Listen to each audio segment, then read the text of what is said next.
Lunes. Money work.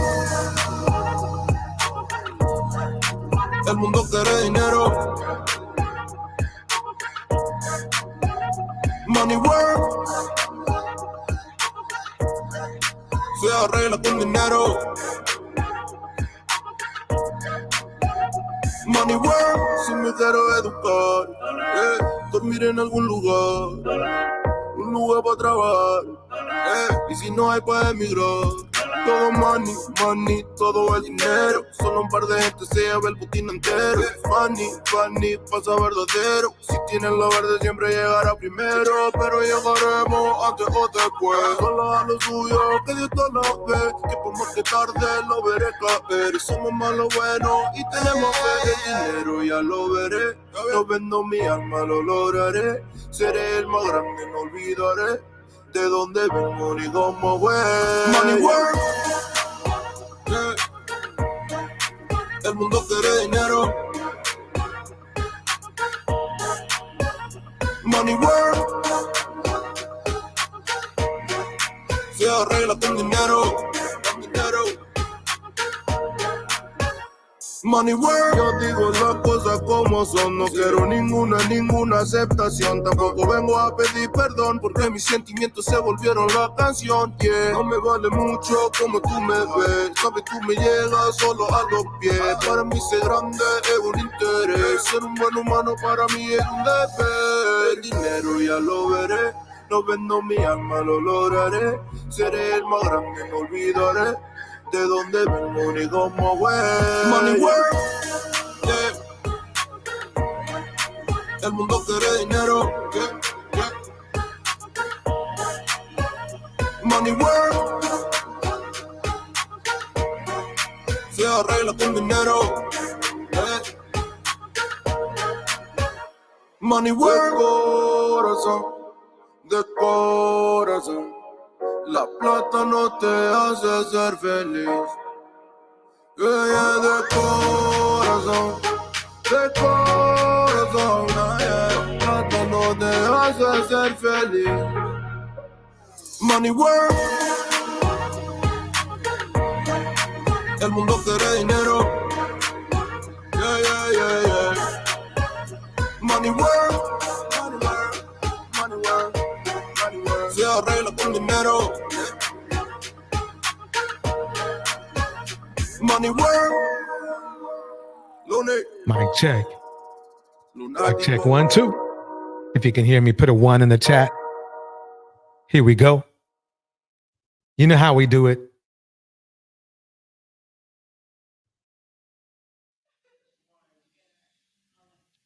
And the pot calls the kettle black, calls the kettle burnt, calls her mad.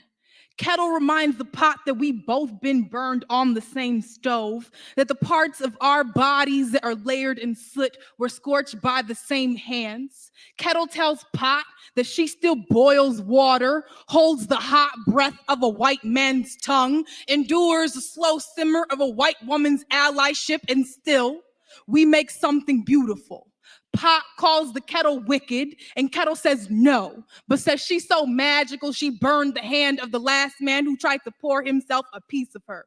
Says she's so black she is everything, so black she is the beginning. She is the first thing someone finds home in when they wake up in the morning. Says ain't that what it means to be black? To have the world go up in flames around you and still be sanctuary for someone, saving men who lost themselves the night before, saving men who curse our names but forget his mama is made of steel too. And now the pot has no words but calls the kettle bitter, but loves the glass pan, the fine china, loves all the exotic shit white men put behind glass casings, loves how fragile things not made of steel can be. But this isn't about the pot or the pan. This is about the kettle, the black woman, how she pours herself across the earth, but no one bats an eye when the water disappears. We give ourselves to men who never love us, but they say we are difficult, too hard to break. How we, the kettle, praise this pot, this man for all the water he holds. How we are the only ones who do not call him monster when the water boils over, because we know this heat, this white flame, hot enough to make any of us explode. We are the first ones to make noise when the world goes up in flames, but they say the earth was saved by the man who heard her scream. Pot calls the kettle black, and kettle says yes, but says you best remember you black too. The next time they bring a fire to your neck, they burn black bodies on the stake and the stove. Pot calls the kettle black, and kettle says bitch I might be, says nuck if you buck, then says wipe me down. Kettle says yes my nigga, I be black, I be mad, and I boiled the last man down to his bones when he tried to test me. Pot calls the kettle black, and kettle says hell yes. But don't say my name as if you ain't ever been burnt too. All right, everybody. Let me go big screen for a minute. Right now, some lucky Let me pause that for a second. Let me go big screen. Yeah, I like to, you have to excuse me. I didn't clean up too well today, but I'd like to thank everybody out today's show. We're going to get started shortly. Just want to remind everybody to make sure you like and subscribe. And if you get a chance to share, if you don't mind.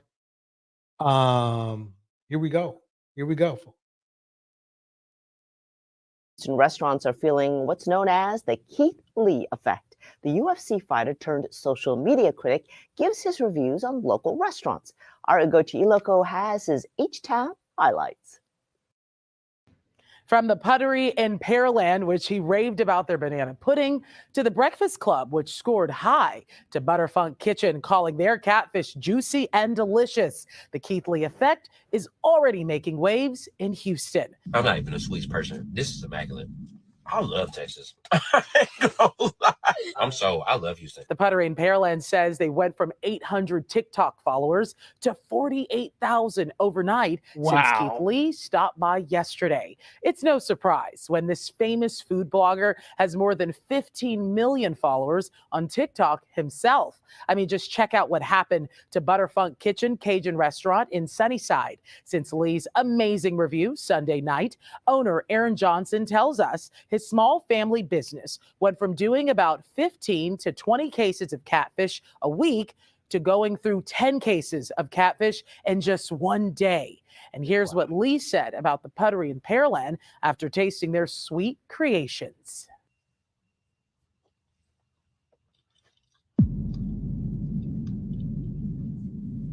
That's a 9. I'm talking about around the corner.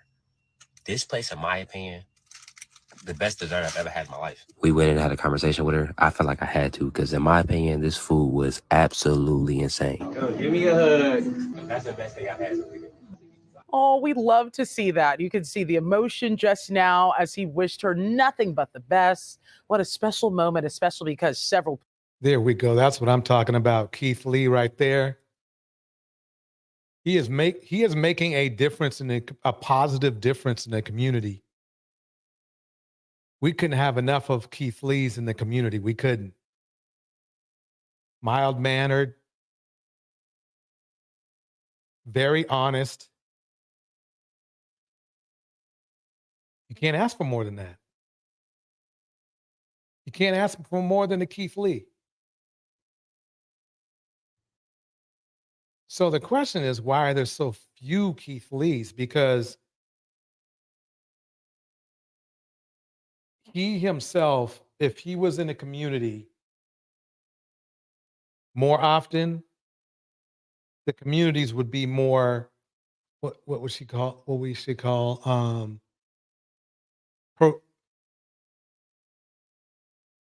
would just be better. Let's put it that way. So instead of guys trying to be the next Kevin Samuels or some other clown, you should be trying to be the next Keith Lee.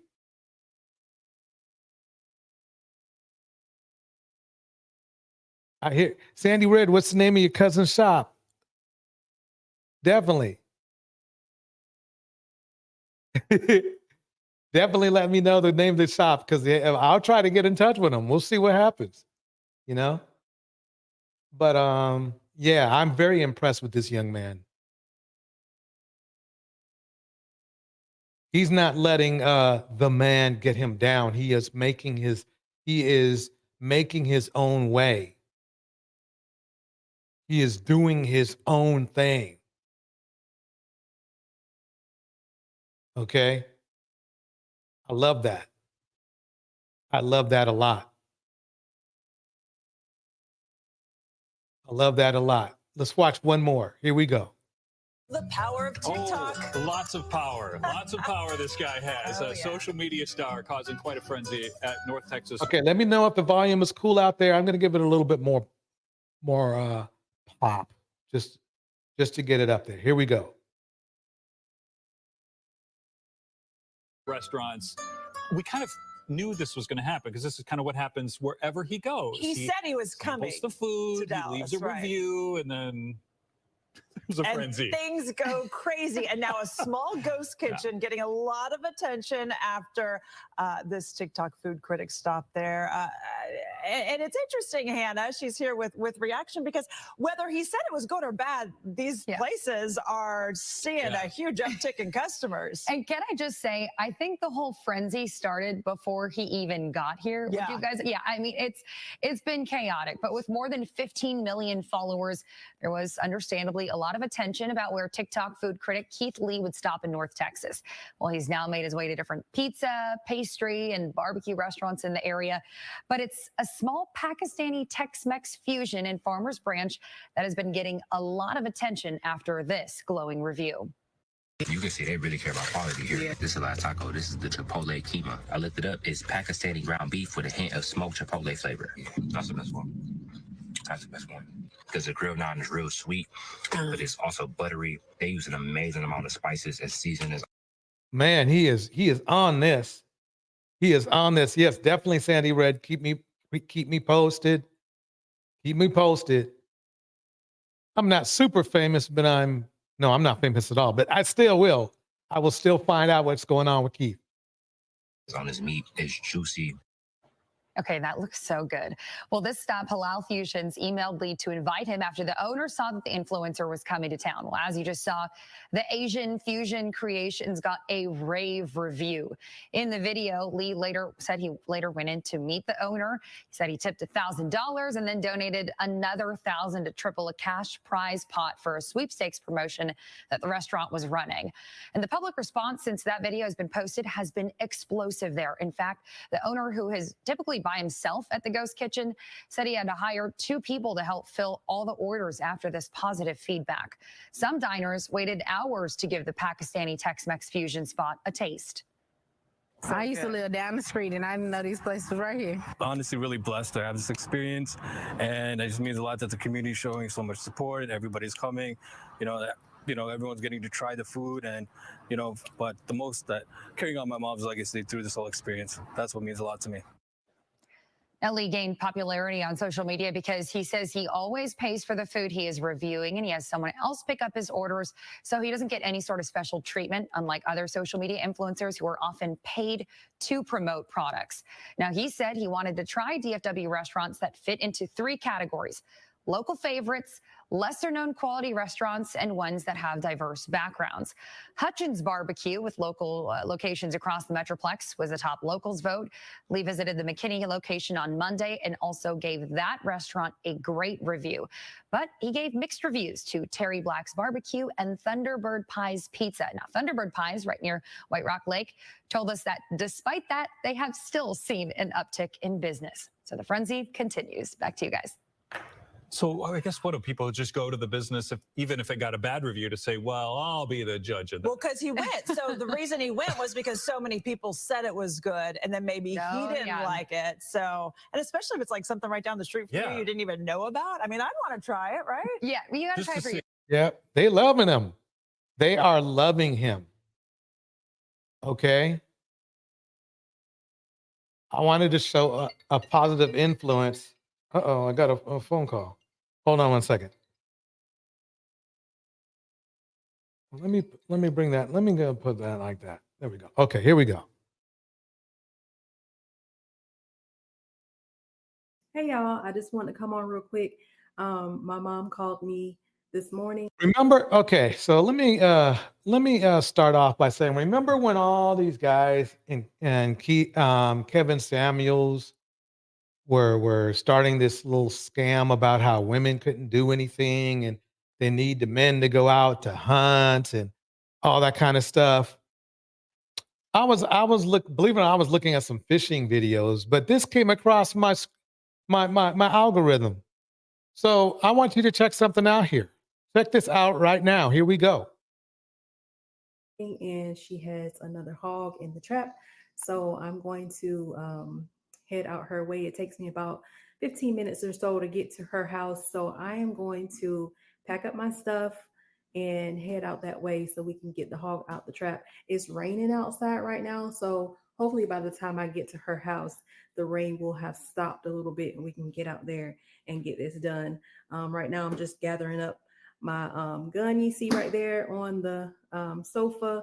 And I got my gloves, my knives, I'm trying to remember everything.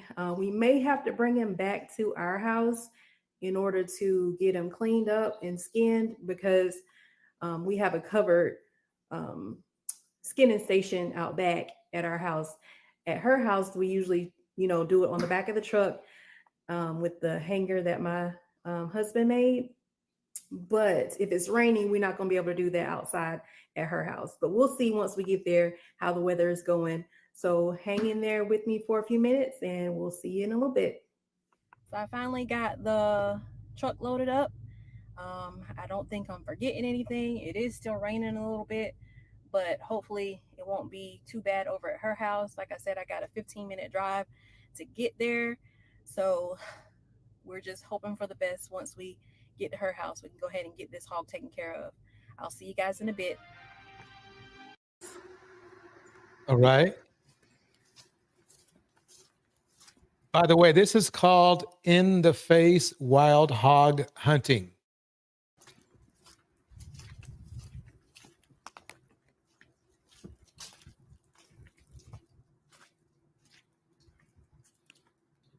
Let me flip y'all around real quick. She's pretty.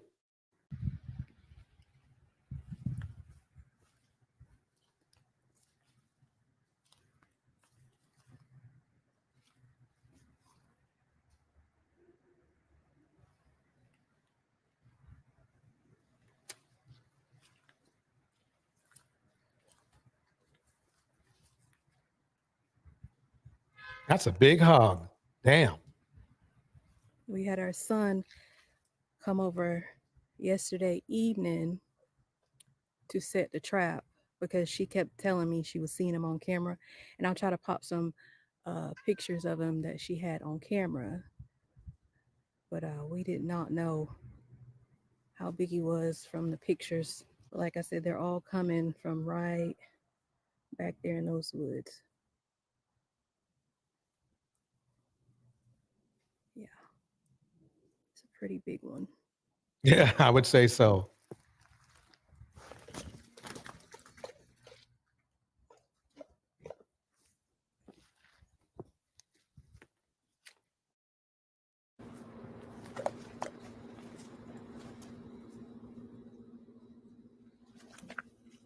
Damn. They're coming right out of those woods right there.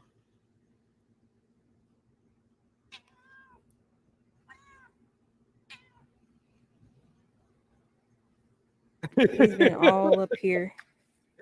Corey Covert. Tearing up the grass and stuff. Rooting around. So I'm going to head back to the truck so I can get the gun. And I'll go ahead and put him down. I'm tripping over the cat. All right, so me and Mom gonna try to. So the reason why I'm playing this right here, mom and daughter tackling wild hog control together, and from the in the face wild hog hunting, is to prove that remember when they were on and then they were on you hear these scenarios of what would happen if all the black men left and everything like that. What happened if man left? Women can do just the same. They'll just do just fine. Women know how to shoot guns too. Get this big boy down. He is not happy. I'm gonna set this camera down right here. We can see what's going on. Let me move this. We'll probably skip past the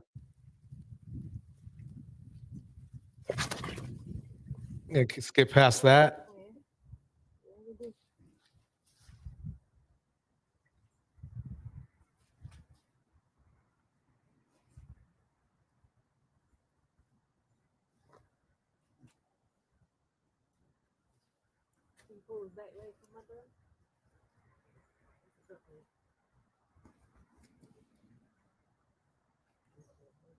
That must be about 100 pounds. It's down in the yeah, down between it.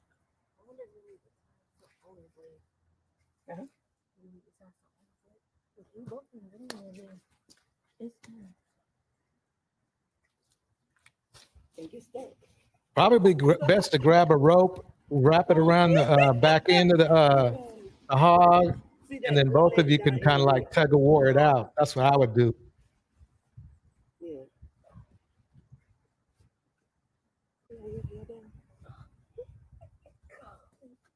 Yeah. It's definitely. Hopefully the other one's not. There we go.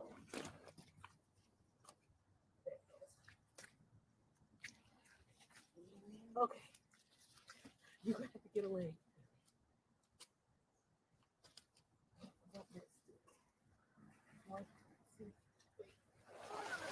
Dang, well, looks like there they go. See? Man. Okay, they got it out of there.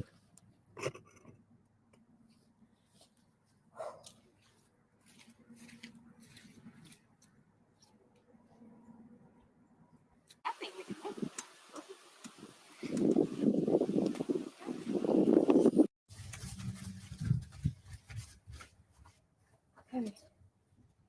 Now for the hard part. How we gonna get him up here? He's big.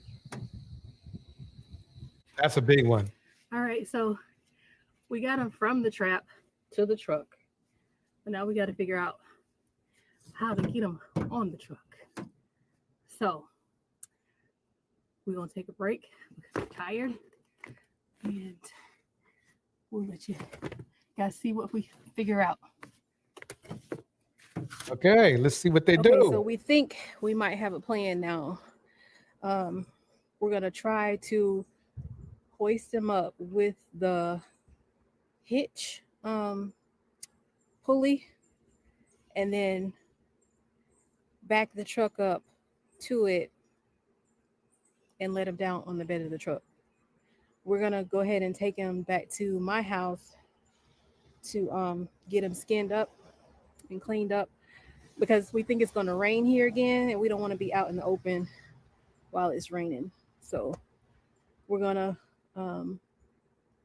try it that way and see how it goes. So like I said, we made it over here with this big hog. But the problem is now we got to try to get him on the back of the truck so that we can take him back to my house to clean him. Damn. Okay, let me fast forward a little bit. Welcome, Rat Girl. Rat Girl in the house.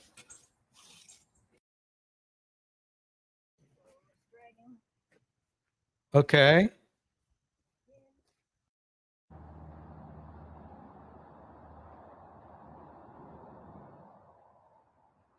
Another idea I would have is to cut them up in a hurry, and then just if you had to, then you can lift each piece up.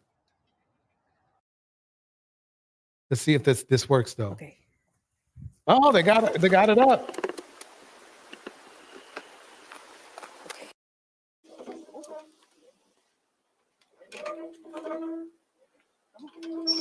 Hey. That's mom and daughter doing it, providing.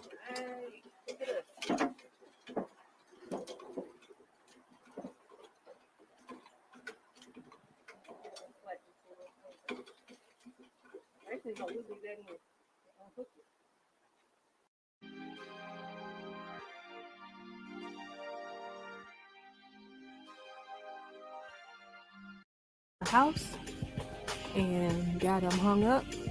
So we're gonna go ahead and get him skinned up. Okay, we're gonna end it there because I don't want to get all gross with everybody. That's what happens if women had to do everything on their own. This is what happens right here. They do it on their own. Little bit of innovation.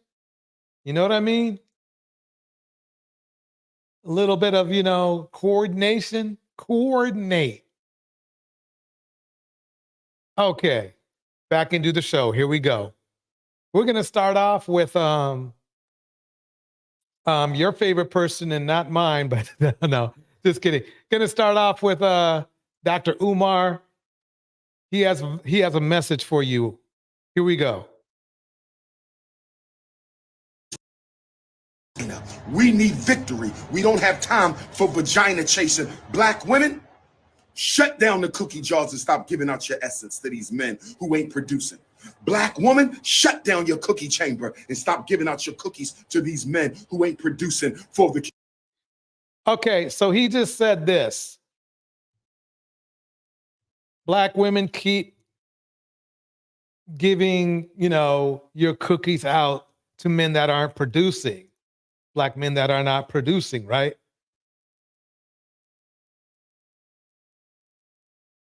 The problem is what he said. Oh, back to the boar. Yeah, that's pretty much all you can do with these gamey SOBs. Pet food. Yep. You still want to cook it. Yeah, I hear that. But anyway, back to Umar. Want you to hear what he said one more time.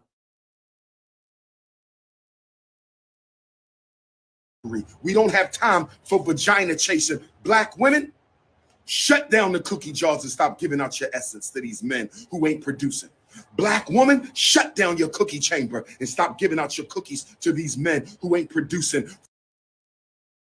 Well, that was the point. Believe it or not, it's funny to me that he got in a debate with Cynthia G about this, because that's exactly what she was saying.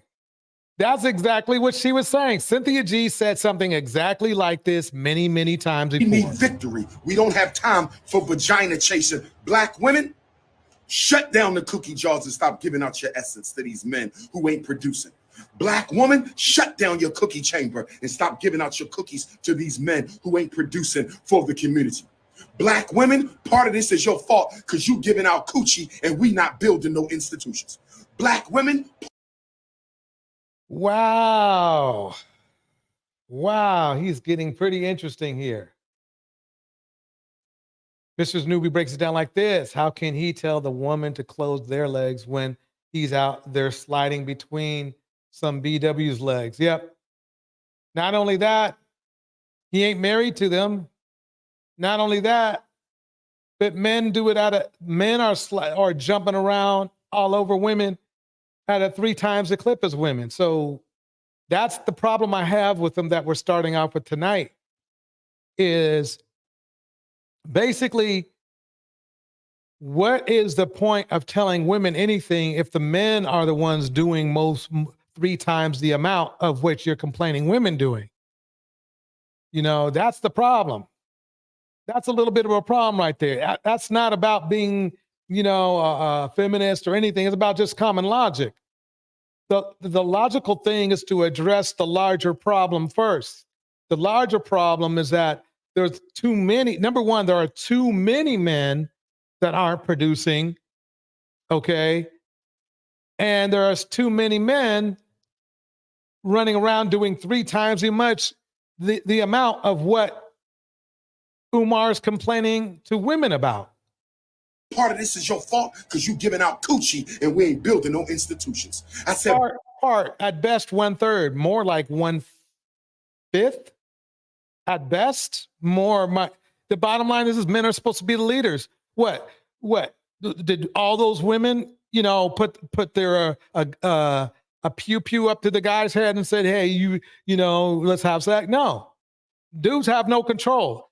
As long as men don't have control, there's nothing anybody can do. Men can overpower. Men can get around more. Let's keep it going. Black women, part of this is your fault because you're giving out coochie to men who ain't doing nothing for the community. It's funny to me because, quite honestly, it's like when you think about it, that's the majority of men in our community. Oh, yes. Frederick Douglass said, we don't need the rain, we need the thunder.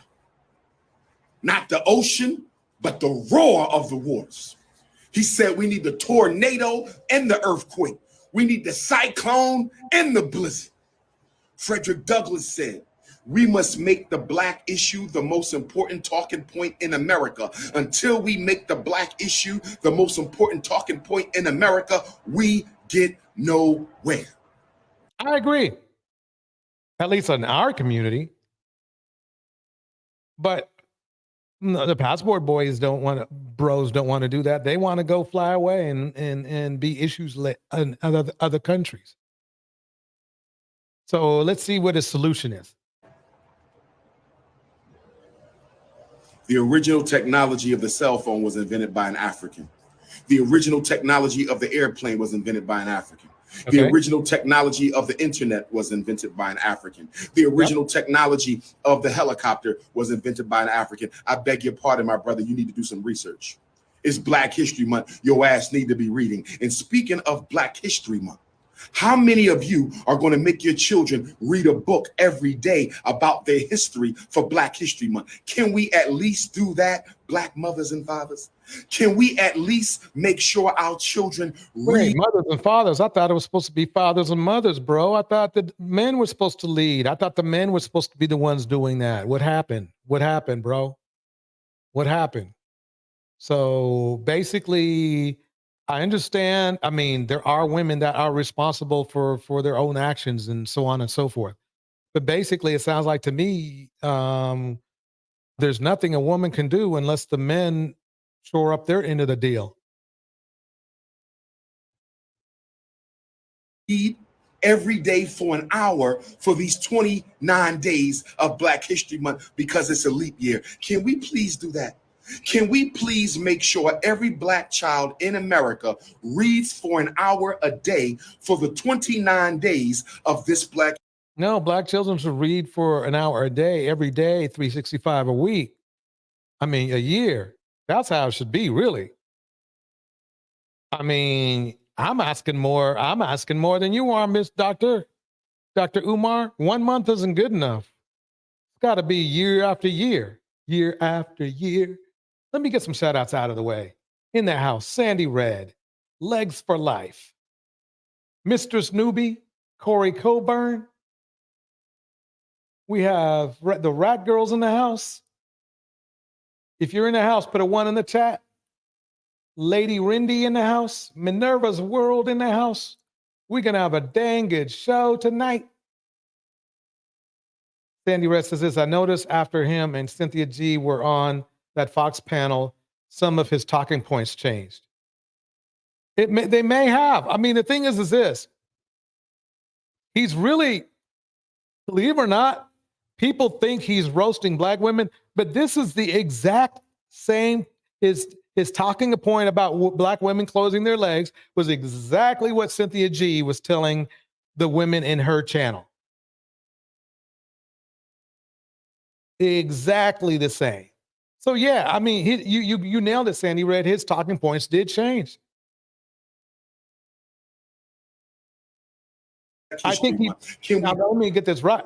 Right. I think he needs to worry. I think he needs to let Cynthia G worry about the ladies, and he needs to worry about the men, because the men is a bigger challenge, in my opinion. We are a bigger challenge. We have more deficits going on than the women do that we need to get over, that we need to win. Please do that. Can we please make them put down the phone? I didn't say watch a YouTube video. I'm not against that, but I want them to read. Why do you want them to read, Mr. School Psychologist, Mr. Certified School Psychologist? The reason why this certified school psychologist wants your child to read is because half the Black boys in America in the 4th grade can't read on their grade level. Right. That's right. Unfortunately, either the men are not there or barely there to help their young boys read. Yep. Let me play that one more time for the fellas out there. Here we go. In America in the 4th grade can't read on their grade level. Half the Black boys in America in the 4th grade can't read on their grade level. Half the Black boys in America in the 4th grade can't read on their grade level. Half the Black boys in America on the 4th grade can't read on grade level. So they need to be reading. Notice how he didn't say the Black girls. Notice how he didn't say the Black girls.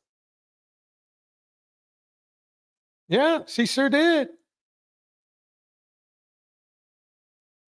I wonder what his end game is, Sandy Red. I wonder what his end game is.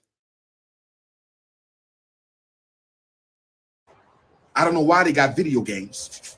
I don't know why they got cell phones. I don't know why they got tablets. I don't know why they got Jordans. I don't know why they got HD TVs. Well, actually, the tablets and the cell phones and everything are better teaching tools than even books, if they use them in a proper way. They actually do. They connect with our community better than books. This is where he gets a little bit archaic, but it's okay. I understand his point of view. I think young children and women should read more. Well, already Black women love to read anyway, but young men and boys need to read more in a standard format just to get your chops, your reading chops up. But for the most part, a tablet is a learning tool. I would say a lot of my work is done on tablets. What you get paid big money for on tablets. Welcome, Brina West in the house. Let me play a little bit more of them. And they can't even read. We are literally breeding blacks for the prison. The Black community is a slave breeding farm. I'm gonna say it again. I don't care if you're mad. The Black community is a slave breeding farm. Black woman, don't you turn your vagina.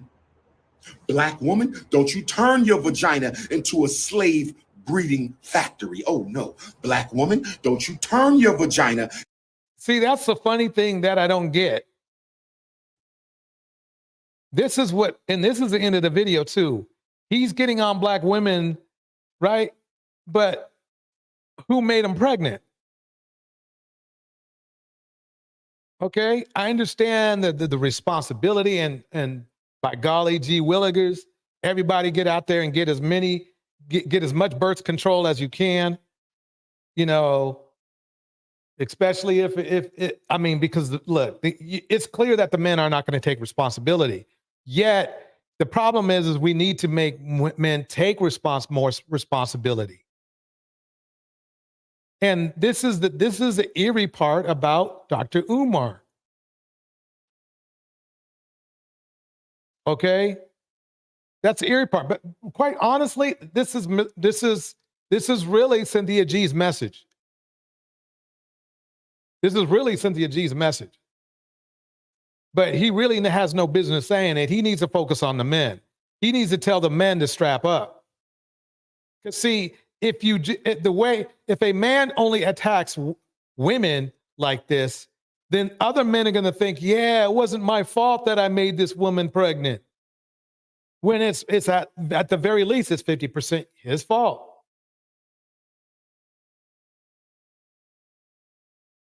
It's 50% his fault. Welcome, Bella Noir and Minerva's World. Sandy Red says this, I don't know, but Cynthia G should be given the credit for what she's contributed to the community by uplifting and speaking on a lot of issues. Bars.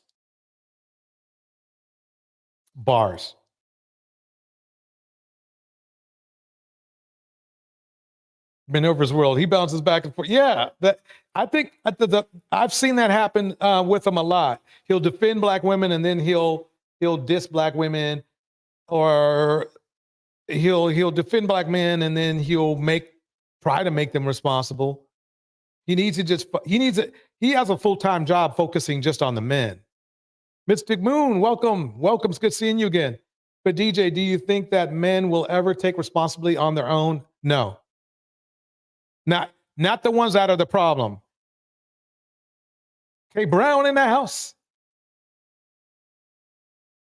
Hey DJ, happy Friday. Happy everybody say hello to everybody actually, but hello to K Brown. No, I don't think men will. No. Mystic,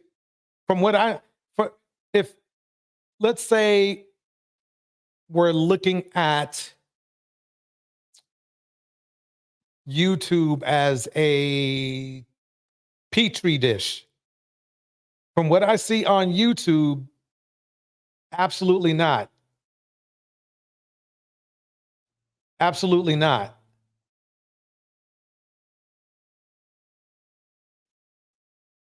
He is, Mr. Mook, then Umar is right to speak to women. He isn't. I mean, the thing is this. The problem is that when he's speaking for, I see your point. What you're saying is that you're thinking, and correct me if I'm wrong, you're thinking that he's really self-snitching black men by trying to at least reach black women because he feels he can reach black women better than he can reach black men. Is that correct, Mystic Moon? Kevin says, I'm holding both parties accountable for their wrongdoings. I can see that point. So what he's trying to do is reach the more logical, basically this is gonna sound weird coming out of another man, but what he's trying to do is reach the more logical of the two groups. I think we're onto something. I think we're, yeah. So what you're saying is that he can't save the men. Okay, got it. Got it. Okay. Yeah, that's very true. It's, you know something? That's very true. So basically, hey, if he wants to spread Cynthia G's message around, I guess he can do that. But I'm a huge Cynthia G fan, as everybody knows. But I'm not going to try to spread her message around to black women because, you know, I don't feel like I have the right to do that, to be honest with you. I don't. I still got my team of, I'm still a man. I still need to try to work on these dudes. They don't like me for it. Yeah, Mr. Moon, he cannot save men. Yeah. Here's a perfect example too. Check this out.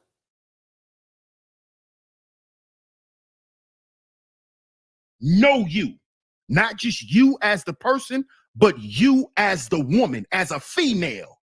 This is what these niggas don't know. This is what these niggas don't know. You see? Gen Z men need to be heard and cared for.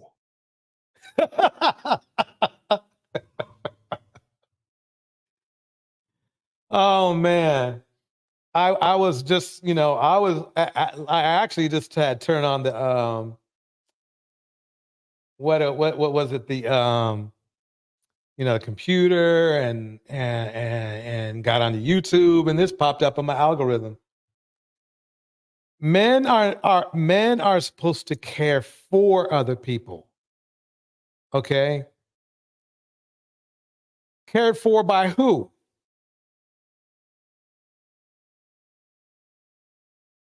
Men are supposed to be respected and I do believe supported, but not just in general.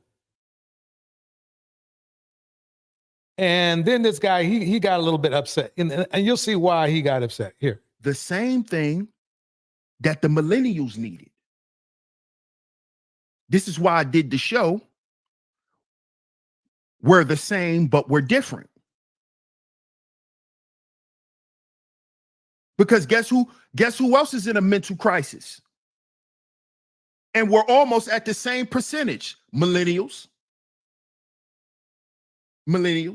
So it's the millennials and the generation Zoomers. Because that's what Z means, Zoomer. Same shit. Because we weren't heard or cared for as men either. Because we was. See, this is a problem I have. Notice how you said were, weren't.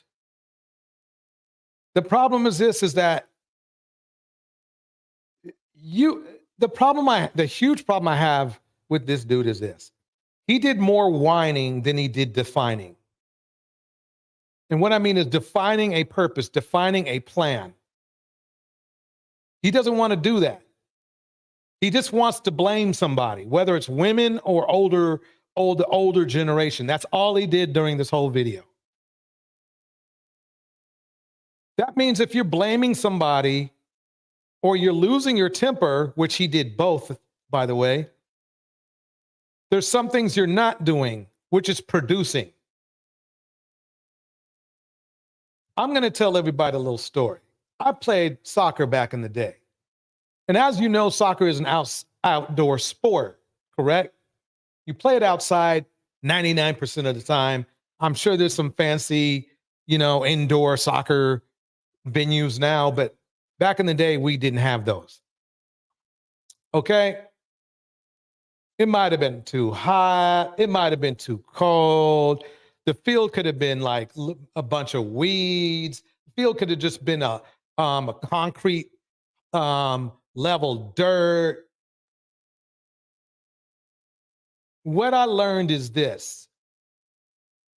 The team that usually complained the most about the racist refs, about the reffing in general, about the field, about the goals weren't right, the goals were, those were the ones who lost. The ones who won were the ones who said, okay, I see what's going on. I see what's up. Let me work with this. Let me work with this. I will work this. I will make this work. I see the limitations. Okay. I see the field is muddy. Okay. I know that I cannot run as fast as I possibly. I can work with this though. Find the drive spots in the field to work. Work their least productive players on the opposite team. Make it happen on their turf.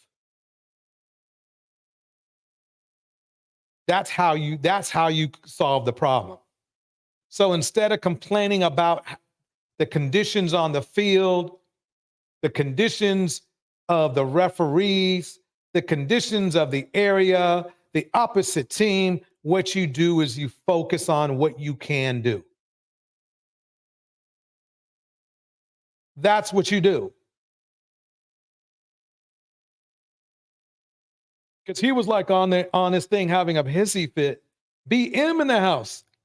He was on his channel having a hissy fit about, well, what are we supposed to do? What are you supposed to do? What are you supposed to do? And my answer to him was, control your temper. Then he went off more. And hence was his problem. Because when you lose your temper, you lose control.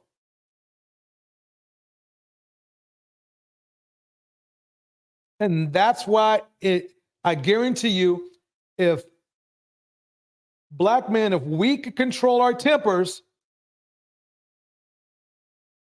we would start to flourish just with that alone. Just with that alone.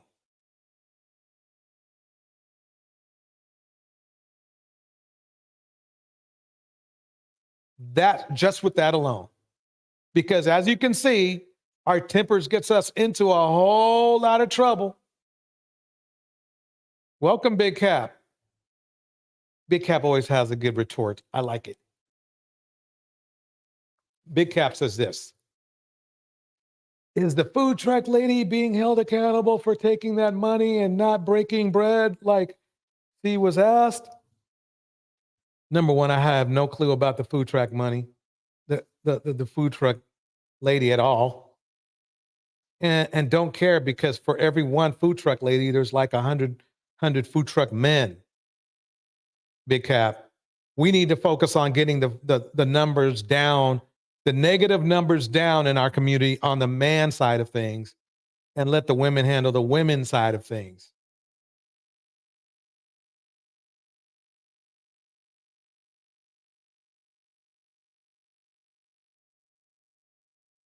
So, I mean, I understand your point, but I think you're making a point on something that we have a bigger problem doing. Yeah. Yeah, Sandy Red says this: don't let your emotions act without benefit of your intellect. A line from Hijacker. Sandy Red, you be loving you some movies. You be loving some, but yeah, Big Cap, you deflecting. That's a whole other another issue. Why said Brina says why exactly? Yeah, Big Cap, I understand your point, but the thing is this, Big Cap, here's the thing. Big Cap, that's the thing. You're right. He did that. But don't we have bigger fish to fry on our end on our team? Don't we have bigger fish to fry, fellas? If we were so perfect, right, we would not be where we are now. So why, if we aren't where we need to be, which obviously this guy agrees because he says it in the thing. It was the young boys that was told to shut up before I slap you in your mouth. Mm-hmm. Shut up before I slap you in your mouth, and then you was told to defend yourself. I don't know who his father was. My father never slapped me in the mouth. I might have got a belt or two, but I didn't get slapped in the mouth. Look at this guy right here. This guy is literally 20 years younger than me. Literally 20 years younger than me. I'm in better shape than him. I personally feel I'm better groomed than him. And I'm definitely more in control of my emotions than him.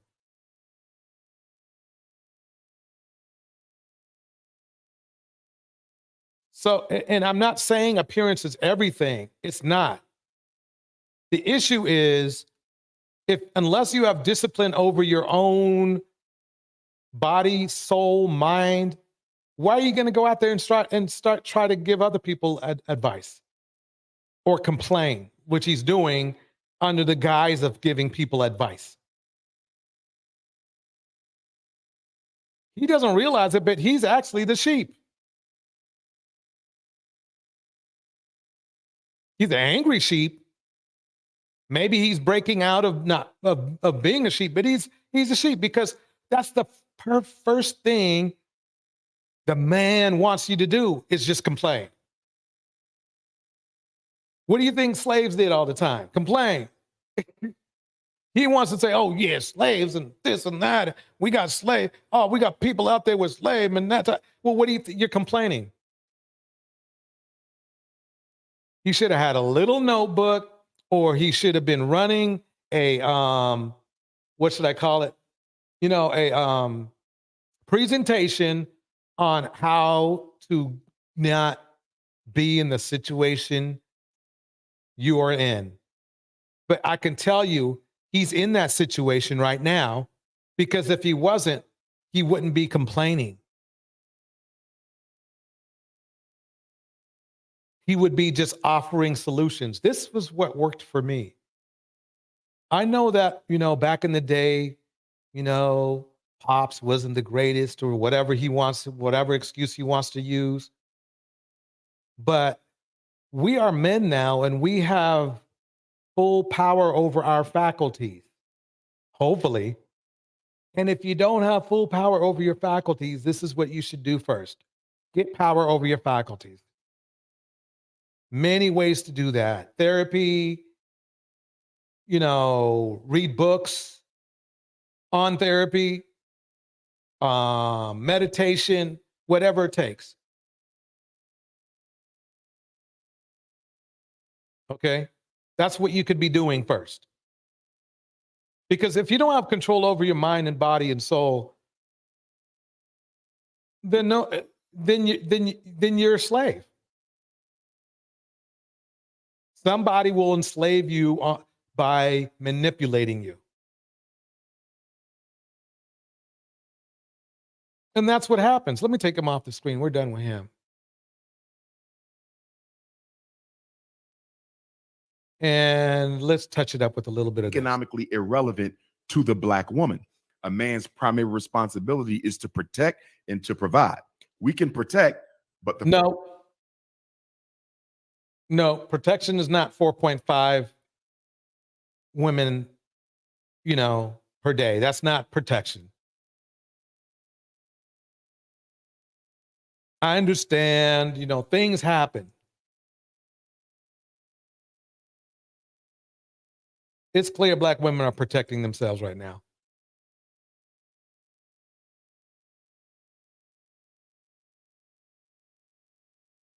To Big Cap's reply, why is seeking knowledge, says this. And Big Cap, what about the man that deleted, I should say, his wife and kid over electric bill? You gonna bring up weave and eyelashes in 3, 2, 1 about something else?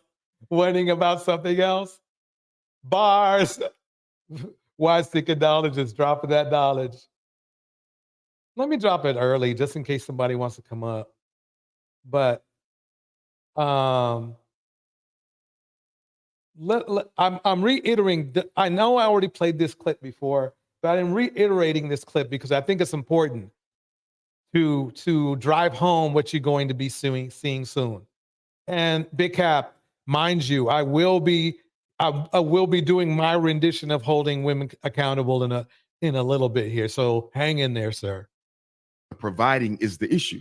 Now, you fast forward that 65 years until now, since Dr. King's assassination, a lot of our women don't understand the political history that brought about the economic devastation of the Black male. I don't know if that's true entirely. Because remember the ride or die term back in the 90s? Why do you think Black women were riding and dying with these men? Because they understood what Black men were going through, okay? And to a lot of women's detriment, went down with the ship. It was either Black love or ride or die. And you saw the results. Now Black men, to those same Black women that ride or died with them, turn around and go, look at all these single Black mothers, many of which were teenagers when they got pregnant, to grown men.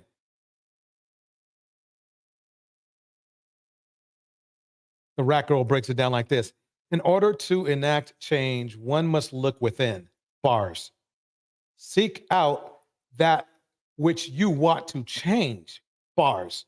Then create an actionable plan of action. Bars. Don't care what anybody else says or does. Oh my God. Everybody, please give Rat Girl a hand of applause because that was bars on bars right there. That's exact. Everybody wants to hear the answer of what they should be doing. What are the results right there?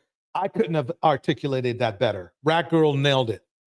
You nailed it right there. Nothing else matters except for what you have within. That's bars right there. I'm telling you.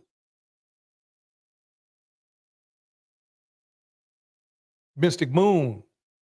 Black men could not get us out of physical slavery, so I know they are not gonna take us out of emotional and mental slavery. Painfully bars. Not at this moment. Not in our generation. Big Cap says this. Also, Miss Y. That dude should be under the jail for what he did. What dude? Oh, okay. He was okay about the guy who why seeking knowledge about about the guy who deleted his family over a light bill. And then why seeking knowledge says this. My point, Big Cap, let's stay on the subject. Quit trying to insert the fault of some woman somewhere. VM in the house, 4.5 every hour. I don't know if that includes children. No, it doesn't include not young boys. That's young. That's women and girls. 4.5. That's not protection to me. Welcome, Big J. Big J says this. Tell that to Madison, Washington. Big J, you mind if I do your invitation for you? Tell that to Madison, Washington, who was a slave and freed his own people in 1841. Why is seeking knowledge? That was pretty good. I don't know, Big J. That sounded good to me. I mean, you could say that. That was 1841. She's not saying every single people, but look, this is a good debate. This is a good debate in the chat. Tell Big J, speak clearly. All right, let's keep this going. Here we go. If my woman makes more money than me, that in and of itself is not a problem. Unless she attributes the reason she makes more money than me to the fact that I'm lazy, I'm shiftless, I'm irresponsible, I'm unaccountable. In his defense, I think he really worded this wrong. Because if you are shiftless, if you are these things, essence, what they did was they made. If my woman makes more money than me, that in and of itself is not a problem. Unless that's to be debated, but let's keep going. She attributes the reason she makes. Okay, she attributes the reason makes more money than me to the fact that I'm lazy, I'm shiftless, I'm irresponsible, I'm unaccountable. So the problem is this: is that what's wrong with that? I hate to make people mad, but I think he used the wrong words, because if somebody attributes that you're not making enough money because basically you're lazy, you're shiftless, you're not responsible, that's not really a name calling if it's true.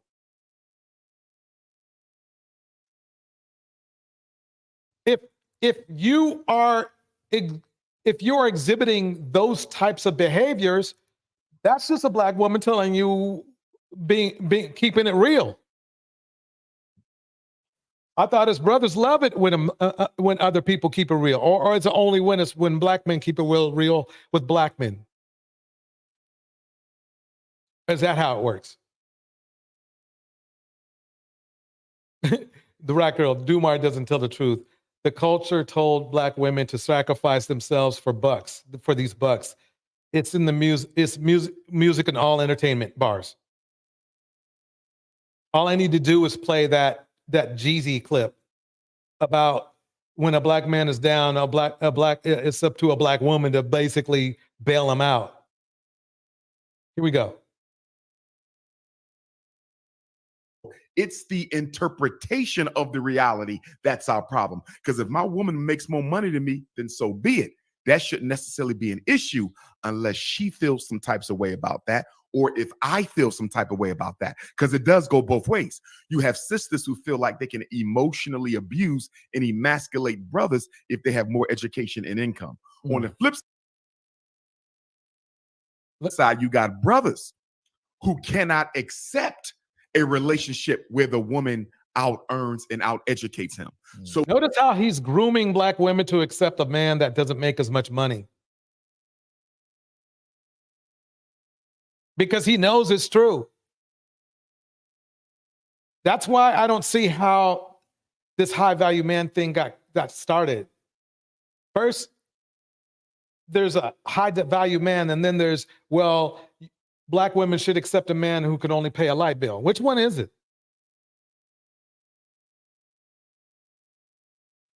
Because see, the thing is what he's doing is he's giving black men the opportunity just to be regular when you can be more. That's the interesting thing.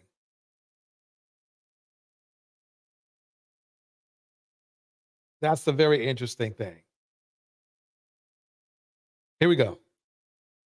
So it can go both ways. But that economic piece is major because we're the only men in America who are out-earned by our women. There's your problem.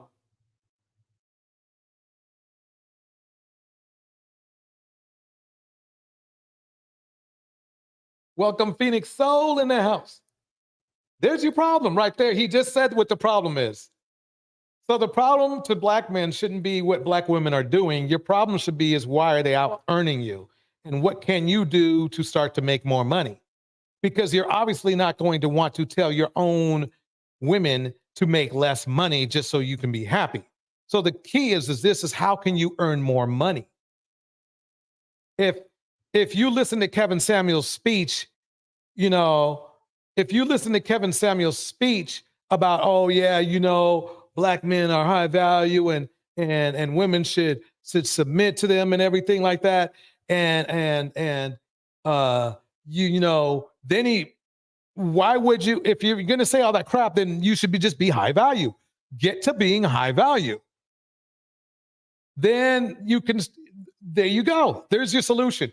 Don't even think about women until you're medium or high value.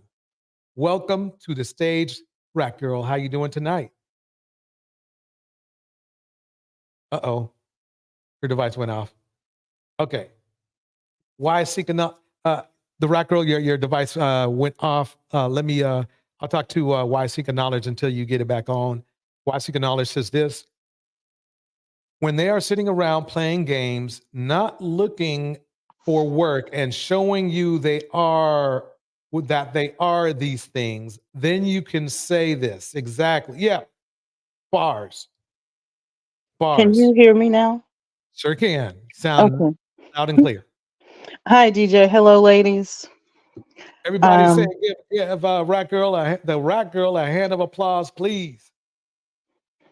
Thank you. I've got my homework done, so I've got time. All right. Number one, I will never call him anything but Dumar. You know, Dumar the Fubar.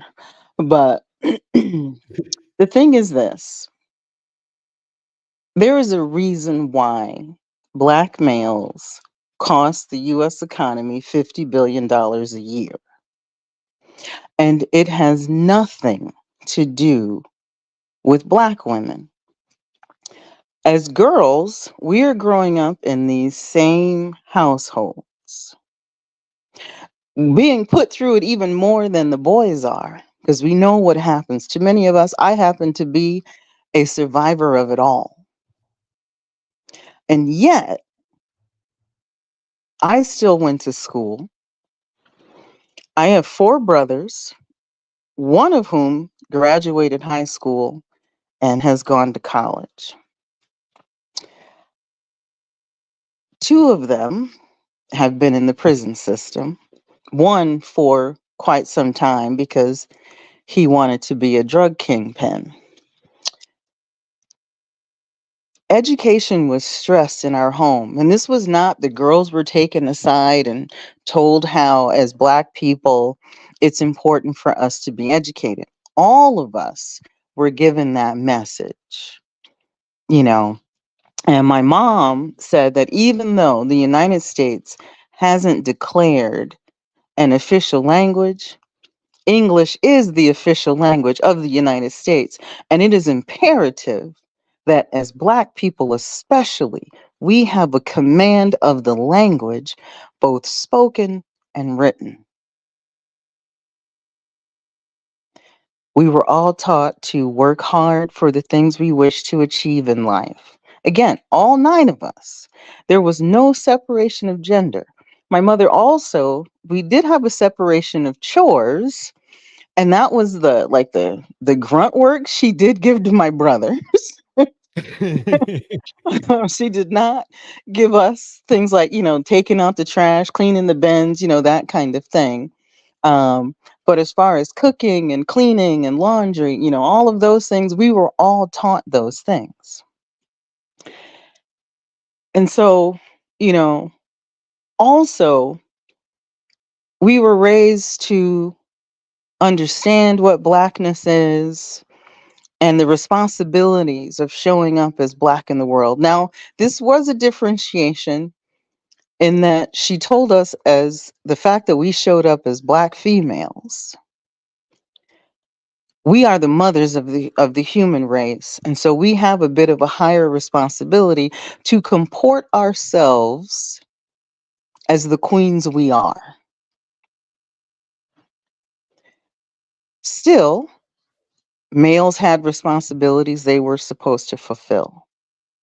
Nobody was allowed to shirk their responsibilities, regardless of gender. And my mother actually specifically told her daughters to avoid black males. She's like, I like black men, but they're not good enough for any of you. And so she was always disappointed when one of us came home with a black guy. I made that mistake, but when I got rid of that plantation buck, I never looked back. I have listened to my own brothers and other males in my family give excuses as to why they can't succeed and they can't do this, that, and the other thing. And I have yet to see any of those things be legitimate. It's all about choices. And black males are always talking about black women be accountable and choose this, that, and the third. But when they're standing there on that box of judgment, they have every excuse in the book. And we're supposed to be like, we know your life is hard. And I'm like, no, I am black and also a woman. So I experience double oppression, if anything. And yet, I'm still able to achieve. I still work very hard to change my life, improve my life. I'm back in therapy again. I've spent more than half of my life in therapy to help me get past what I survived in childhood. It is not fun work. It is not easy work. And yet, I know that I am the only person who has the power to change my life. So I have to take responsibility for my life and do whatever it takes to be successful. I am not sure where the disconnect comes in outside of culturally, because we know that the culture tells black males that there is nothing wrong with them and that everything they do is okay. There has to come a point when, and this has been in my own life, where you keep doing the wrong thing because of whatever programming you may have had no control over. But there comes a point when it's like, okay, I am no longer an abused child. I cannot make the decisions that an abused child would make. I'm an adult now, and I need to get control of my life. We have to be honest and tell the truth. And the truth, most of the time, is ugly. And I think this can be especially true for Black people. But it's not going to change if we make excuses and lie and try to run away from it. We aren't progressing as a people because we don't like hearing the truth. The moment the truth is told, take Miss Cynthia G as an example. Oh, she hates Black men. I have never heard her say anything that expressed hatred toward anybody.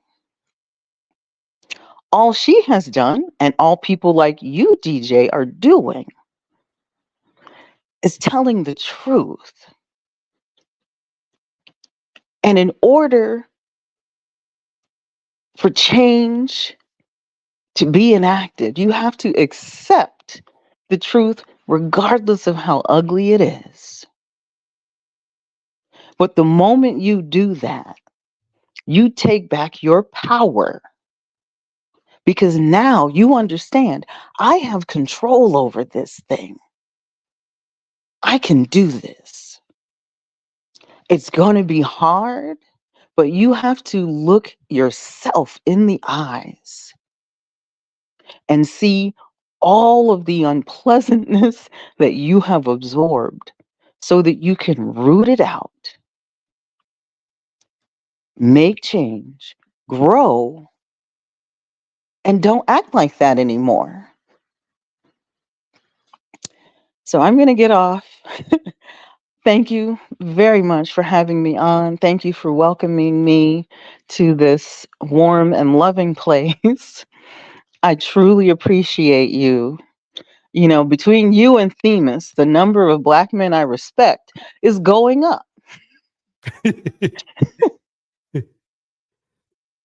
Rack girl, all I can say is you must have been backing up the Brinks truck, because you just we're putting bars out left and right. That was beautiful. I want better for us, and not just Black women. I want better for us. And the thing is, I am prepared to leave behind anybody who doesn't want to go. I mean, if you wish to be the grist for the mill, so be it. Sayonara, adios, kumbaya, whatever. I will leave you where you stand. I do not believe in dragging along anyone. And I think that we as a people have to stop trying to save those who have no desire to be saved. And we need to look around at those of us who got the memo and figure out, okay, we're all here. We know action is necessary. What are we going to do? How are we going to work together to get over this hill? Because once we get over that first hill as a group, there is no stopping us. Yes, we have mountains that we have to traverse, but we haven't even gotten up an anthill yet. It is time for us to look around, see who has shown up. Because every one of us who has shown up, we have come here with tools, books, knowledge, resources of all kinds.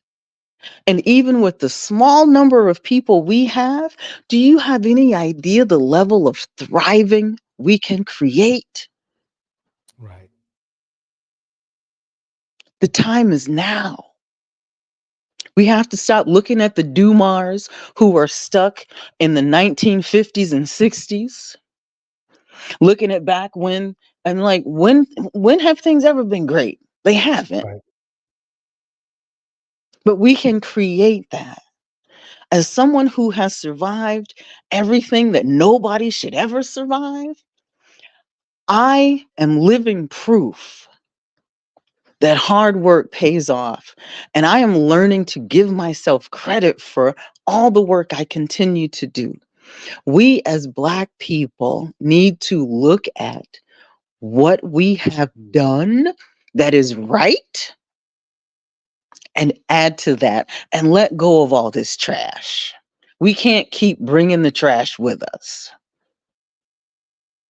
Exactly. I think that's what does us in, actually. Yes. We and again, I've made so many Black people mad over the course of my life by telling them, you know who my savior is? The woman I see when I stand alone in the mirror. Each of us is our own savior. Nobody is coming to save us. And that should be obvious by now. Because they've been saying that before any of us were even a twinkle in our Father's eyes that we're going to get saved. The only person who saved me is me. I had to get up and do it. And so we have to get up and do it and stop looking for anybody else. No one is coming. No one is coming. Right. No one. We've got to do it. And the fact that we're still here makes it obvious that we have the strength and the courage to do it. Because if we did not, we would have all expired a long time ago, and we would only be a few lines in somebody's history book. We're still here, which means we still have the opportunity to get this done. So again, I'm going to say goodnight and hop back down in the chat. Thank you, DJ. I Thank you, really Rat Girl. appreciate you and your work. Thank you. I appreciate you taking the time to come up and everything you've done for this channel for the time you've been here. You've been a spark in our channel. Let's put it that way. Thank you. Damn, you should have told me. Dang, you got a beautiful voice. You can speak. Everybody, can you all please give her a hand of applause? Thank you. Thank you. All right, everybody, that was Rat Girl. If those aren't bars, I don't know what they are. Going to continue a little bit further, and then we're going to get into the meat of the matter. Here we go. The only ones, and it's by design. Now, when you come to YouTube and you see the back and forth banter between the men and the women, a lot of that is due to poor political education and understanding of the reality. But another part of it is trauma. See, we got to understand when we get emotional, we're dealing with our unconscious pains and memories.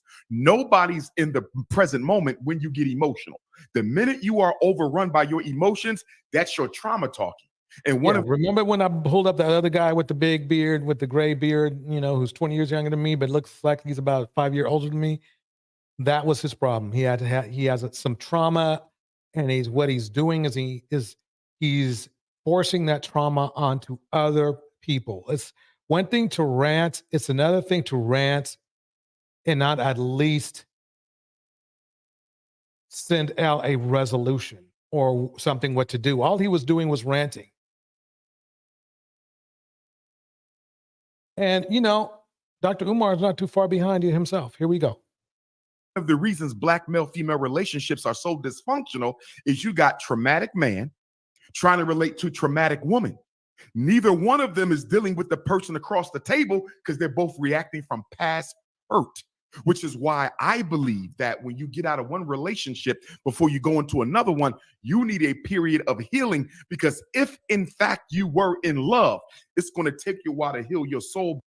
Well, first of all, men are, according to Kevin Samuels, right? Men aren't into love. They are into control, and they are into access. That's what Kevin said, not me. That's what Kevin said. He said people aren't supposed to be getting married. He literally laughed at women that wanted to be in love. He literally laughed at women that wanted to be in love. And he said, love is not, and the funny thing is this, these guys are listening to every one of his words, and he has nothing in his past that shows you that he was successful at anything that he said. But people call him Saint Samuels. They call him Saint Kevin. You know what for? Abusing women. That's why they call him Saint Kevin. Because he abuses women. The only reason. And that he's promiscuous. He was promiscuous. He himself said he had a rotation of 6 women. What part does that tell you it's not Pookie? What part of it? Really, think about it. If some guy you didn't know walked up to you and said, yeah, I'm sleeping with 6 women, does that really sound like, does that really sound like somebody who's respectable? But they loved him for it. They loved him for it. And that, when I knew my fellow black men are in trouble. There's no other way to put it.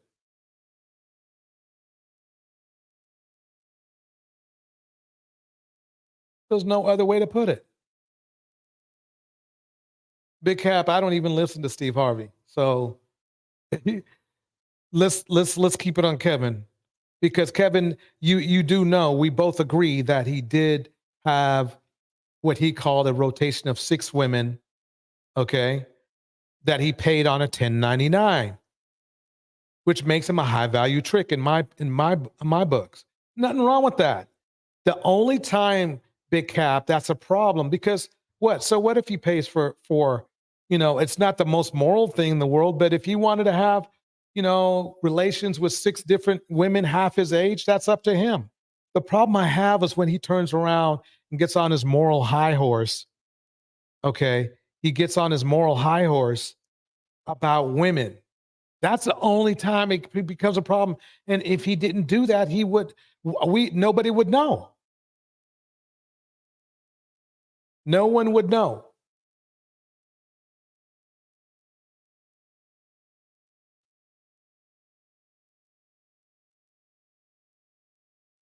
Phoenix Soul breaks it down like this. The Rat Girl. I actually got involved with a black man because I thought my work ethic and success would inspire him. That's what he said he wanted. We know how that ended. Bars.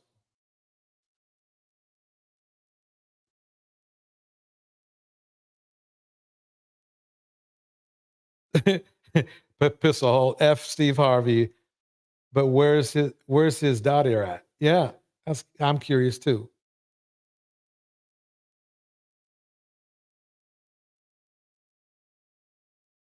Phoenix Soul, Racker Girl replies, we've all attended Bullaman University. I dropped out and I'm so much happier for it. Yeah, Bullaman University, it don't work. And that's what these guys are doing here. They're build a man university. Let's get an update with Gail so far. Well, let's see if it is an update. Oh, we already did that. This is what happens. Okay, so black men, we have all this power, we're high value and everything, and then we do shit like this. I know Chigs is in here recording this. Yeah. No Chigs smooth in here, right? Everything up there. Fast forward. Let's get to the out of the beat and into the thing. Or so far. No, we're not talking. Okay, let me get it back. Go back. Man. Hey, man, this got to be one of the most randomest beef of 2024 so far. No, we're not talking about Benzino and Eminem, Jacquees and Trey Songz. Now, apparently these 2 guys were out in Dubai, which, by the way, you should never, ever, ever have a fight in Dubai. They have... Can you believe this? We can't even go to a place like Dubai and be peaceful. Listen. No issues locking your asses up and do not care if you're a celebrity. Now, Jacquees put out this message. Here's Jacquees calling out Trey Songz. I ain't even gonna cap. I want the world to know this bitch ass nigga Trey Songz is a bitch. Period. This nigga's a bitch, bro. This nigga came in the club. Can you believe this? This is how they act abroad. Talking about rape. Fuck you talking about rape for a bitch ass nigga? Then you come outside the club and swing on your little brother. You's a bitch. I'm embarrassed.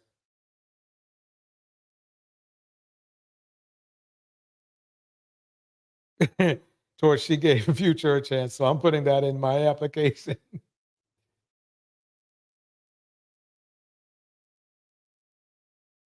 That's funny. It's the whole after I thought about it for a minute. That's funny. Oh man. But no, look. Chris Brown the GOAT. You's a bitch, brother. About a bitch. That ain't even my bitch. Chris Brown, another abuser, is the GOAT, brother. Oh my God. You talking about bitches that's with these niggas? The workers? You talking about people that came with these niggas? Hey, man, fuck you, bitch ass nigga. You a rapist, bitch. And I don't give a Man, this is probably going to destroy my ranking, but okay. Let me see if I can fast forward a little bit, but you see what's going fuck if you on. tell anybody anything about what we text you. Put the message on there, bro. Fuck you, bitch ass nigga. This is a high value man, seemingly enough, or at least high earning, I guess. I don't know. Where does he rate? I think we need to rate these men so we know women know what they're getting. Right? You can never come around me. Fuck you, nigga. Now Jacquees posted this picture of his locks. He said, fuck Trey Songz. Can't come back to Atlanta. This nigga came in the club and said I got on a Q-Fit, which I believe is the fraternity that wears purple and gold. Whole time this nigga hating. This man dancing, introducing himself to niggas, all types of shit, bitch ass nigga. And I give that bitch ass nigga a compliment. Wow. I need to slow down. I need to slow down playing it just so I don't get dinged. Man, fuck you, pussy. You a hoe. Wow. Let's go past that. We can all read it, right? We can all read. I got to put that on mute. I'm sorry, folks. You can read what all he says. Basically, I think it's best if we just say nonsense. You know what I mean? Wow, it went on for a long time too. Okay, so I left it up so if anybody needs to, you can pause it and read what it says. But this is what happened later. Hey guys, shop with my boy Chick Smooth at chicksmooth.shop. Okay, so basically, we can't even act right in Dubai. Let's see if this breaks it down even further. This is from pettyblog.com. Petty Blog. Okay, here we go. Pettyblog.com. Petty Blog. And in a now deleted post, even showed that Trigger pulled out a few of his dreads. Yikes. Yikes. And Dubai. Let me ask you this. How do you fly to Dubai, which is a long way and a very expensive place to be? And there's not a whole lot of brothers there. I know there's brothers there, but not, I mean, from America, right? How bad off do we have to be to find each other and get in a fight with each other?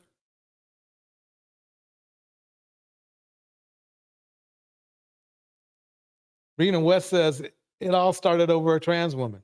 It could be. Man, can you believe this? It's strict. They don't play that. So the both of them are lucky that they weren't arrested or something. I'm just saying. So yeah, so both Trey Songz and Jacquees were in Dubai because they were both booked for separate events. But I'm thinking that because they're in the same industry, they were cool and called each other brothers, that they decided to link since they were in the same place. But the link up, like so many other industry link ups, went sideways. Okay.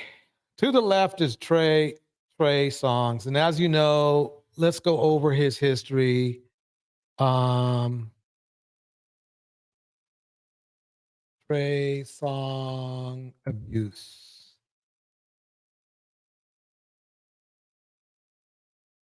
Okay. Let me see if I can find a short. But while this could have been chalked up to a run-of-the-mill problem with anger issues, Listen to this.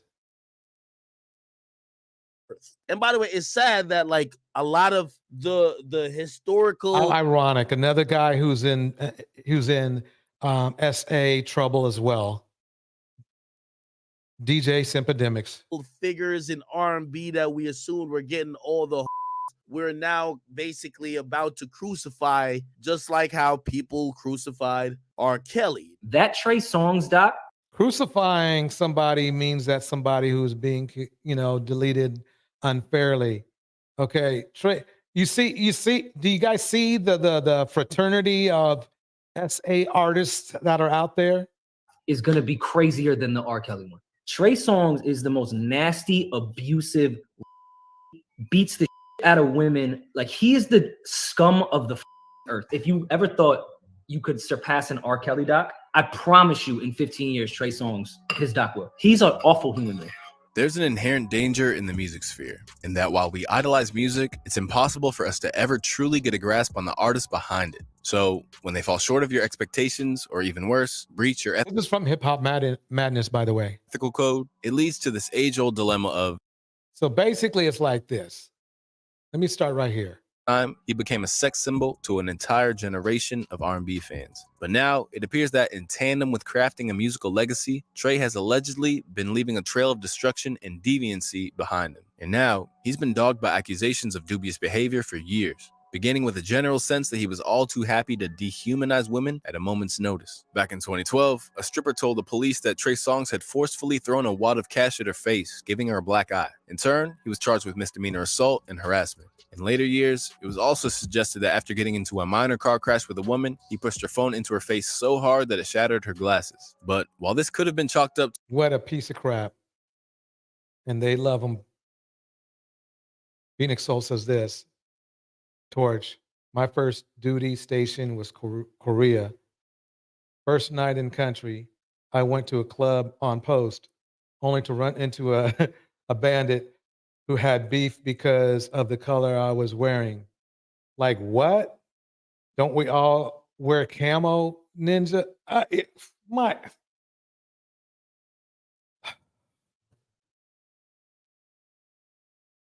You can't make this shit up. You can't make this shit up. Rack roll. It would be less work to find non-predator black men than to keep showing who they are. They aren't tired enough to stop. Yeah, it's you're in Dubai, bro. You've gotten away with heinous crimes, and you still act up. It's just the way it is. to a run-of-the-mill problem with anger issues, the foreshadowing of what was to come can be seen as early as 2015, the very year after Trey scored his second #1 with Trigger, no less. During a radio appearance, pop star BB Rexa discussed a run-in with Trey that seemed to have left her shaken, confused, and above all, scared enough as to worry about what she could disclose. I went to my lawyer's wedding, and Trey Songz was there with his date. He's giving me the eye all night, and I was like, okay, what's going on? This is weird. I go to the pool house, and he literally is at the door and pushes me against the wall and puts his lips on my lips and is like, let's do this. And I said, no, I'm not trying to do this right now. He was, I was playing anyway. Something else happened, but I'm not going to say that. But Although nothing really came of BB's story, the first real celebrity to call out Trey was Keke Palmer, when she revealed that she'd been coerced into appearing in his music video for the remix of Pick Up the Phone, and in her words, was subject to sexual intimidation.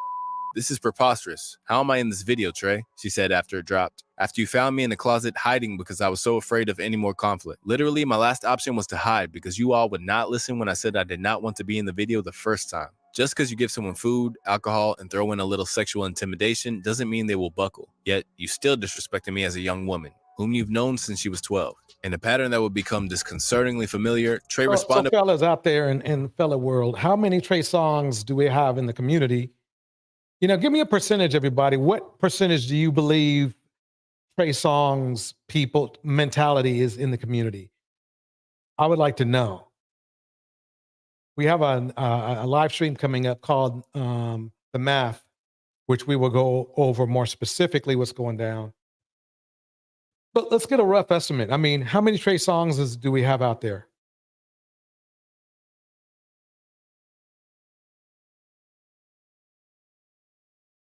Oh, wait a second. That's just crazy to me.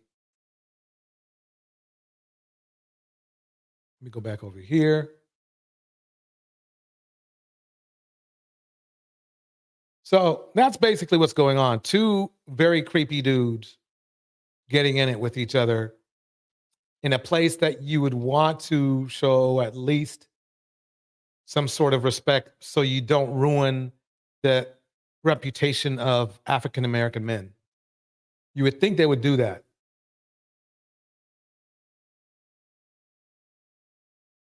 Oh, man. I ain't done yet, though. That's right. Getting nitty gritty. It's not fake. Some are saying the Krishan tattoo is fake. Days ago, Krishan shocked the internet with a new Blueface face tattoo, but some did not believe it. So she went online to explain. Take a listen. Getting nitty gritty. It's not fake. So I don't know why I keep saying it's fake. I just got it professionally done. There you have it. Remember, this is a young lady who had hands and feet put on by the person that she just put on her cheek permanently.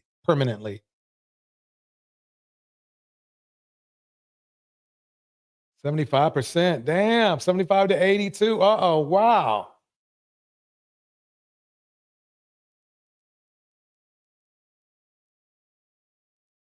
Wow. So anyway, Rock confirmed that her tattoo is not fake, but some are still wondering, why is it not red or swollen? so Krishan, yes, that I'm going to hold Krishan responsible for this. This is ridiculous.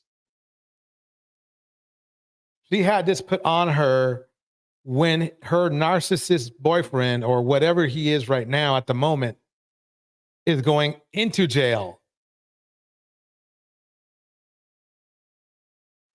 I have no reply for this. So Big Cap, knock yourself out on this one. At all. So is this tattoo real, or does it even matter? However it unfolds, keep it locked right here on Blue Rock TV, where we spill the tea on the celebrities you love and hate. Oh God. Here we go again. Welcome back to the Circus News. Rapper Blueface has been hit with an arrest. Oh, this is funny, Ruby. This is Ruby Kai. This is funny as hell. Warrant out in Las Vegas for the incident with him and Jaden, and he tried to sick Jaden on that girl like she was a dog, talking about get him. Child, the judge then issued him a warrant. Hey, Earl, I just called to tell you, This is beautiful work. This is Ruby Kai. You gotta like and subscribe. This Blueface got an arrest warrant. He about to really do some time, Earl. Oh my God! Wow! You happy, Earl? Let me call my granddaughter. Hey, grandbaby, you heard about Blueface? He going to prison. Yeah, I know, Grandma. But you know that ain't gonna stop Krishan. I think it's gonna get worse before it get better, Grandma. Don't stress yourself out about it, please. Oh, baby, you know Grandma like to gossip. I'll see you for Sunday dinner. All right now, baby. You take care. Bye-bye. Phoenix Soul says this. I've been in Krishan's shoes, had a ninja tatted on my shoulder. Thank God's for cover up thank God's for cover up kings. Wow. Hey, at least, you were smart enough not to put it on your face. That would have been a problem. Man. Ma, bye-bye. Girl, Mabel, that universe doing this thing.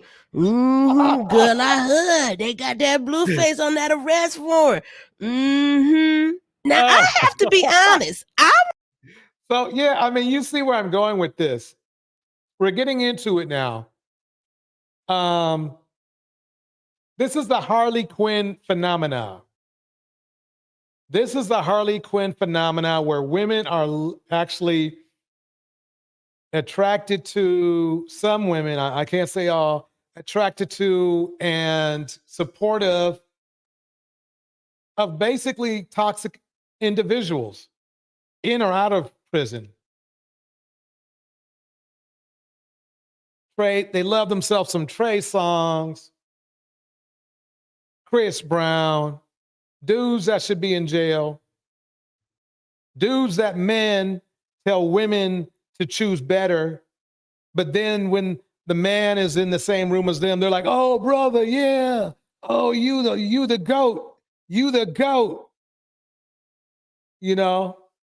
Let me keep it going. I wanted Blueface to sit down somewhere and shut up, but I dang sure didn't want him to be stressed out. He been out of line and, he violated that parole, but I didn't expect him to go to no prison.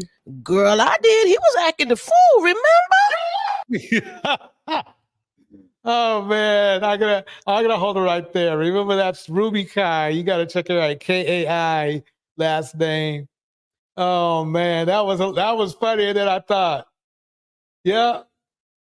I mean, come on. I mean,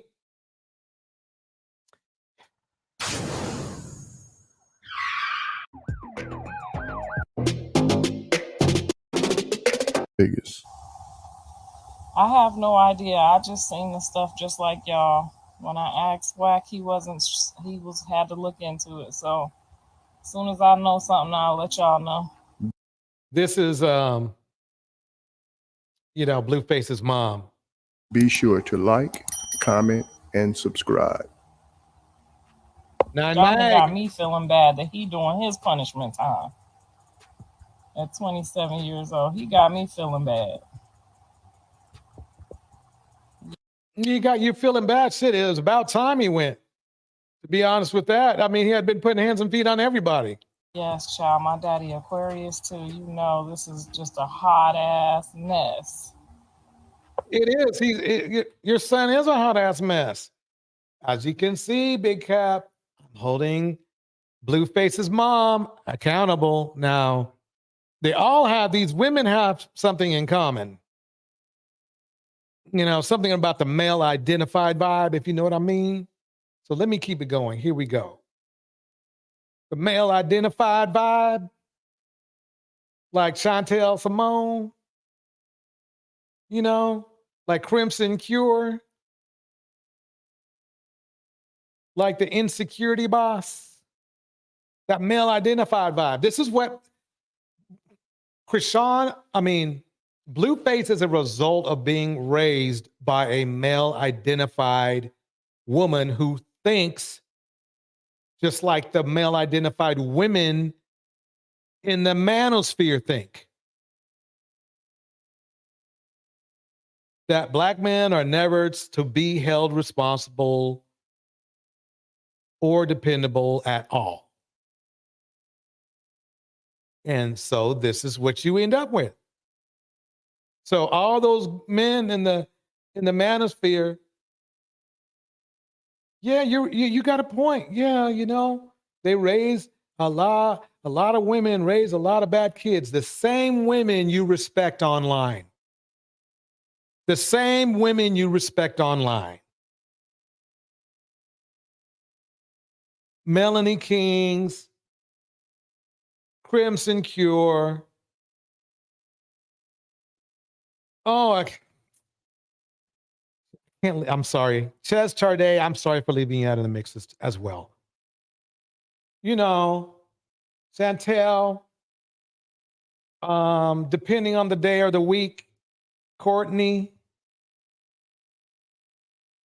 depending on the day or the week, she could be pro-woman or pro-man. He still supports Kevin Samuels. I don't know why. But let me go ahead. Keep going. So anyway, hey, you guys have been waiting for it. You guys wanted me to go in on black women. The problem is the women you respect in the manosphere are the same women you blame and that Kevin Samuels scolded. Checkmate.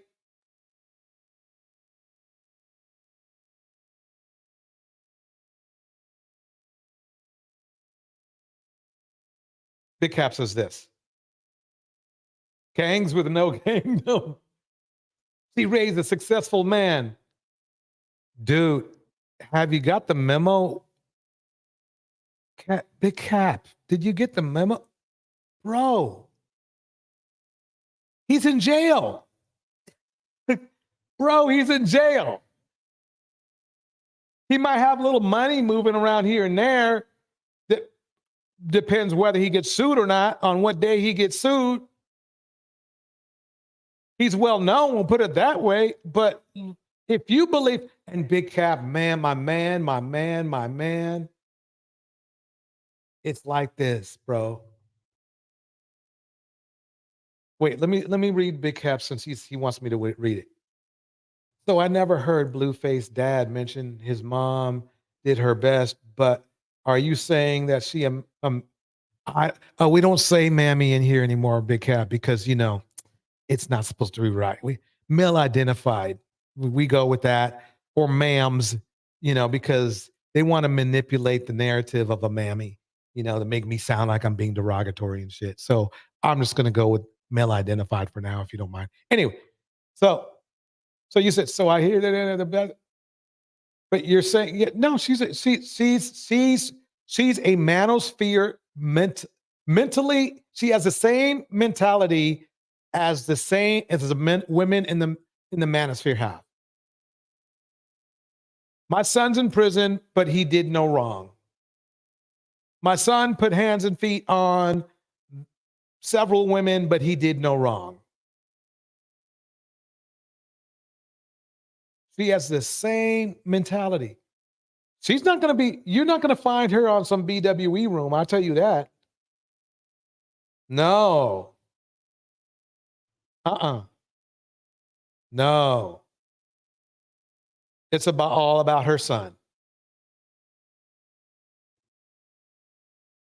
Phoenix, so, when we stop saying mammy. We'll see what happened, Phoenix. So there's some people tried to talk smack about me, and they said, "Oh yeah, look at you. You're mean to black women because you be calling them mammies." Of course, they left out the part about them being red pill male identified women. But so I'm not going to. It's going to slip out. It's going to slip out because it really means nothing of what they think it means. But it's just what it is. So they can go. What they're saying is that we can go around and call each other NIGGA, right? But if I call male identified women mammies, then they want to get up in arms. It's a long story. Long story.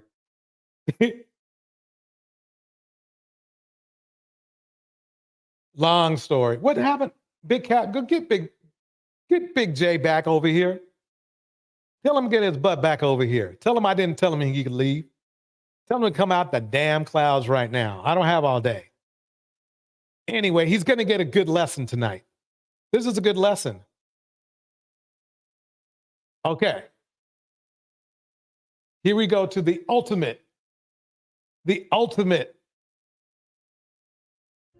video contains one jail visit between Ernesto and Sonia. As you will see, they experienced. So let me get some volume on this. Welcome to Ernesto and Sonia's segment of tonight.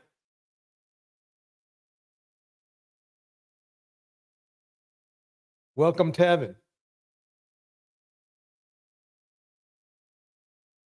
Tevin says this, and they hate when other black women hold them accountable when dealing with, Tyrone, apparently they don't like that either.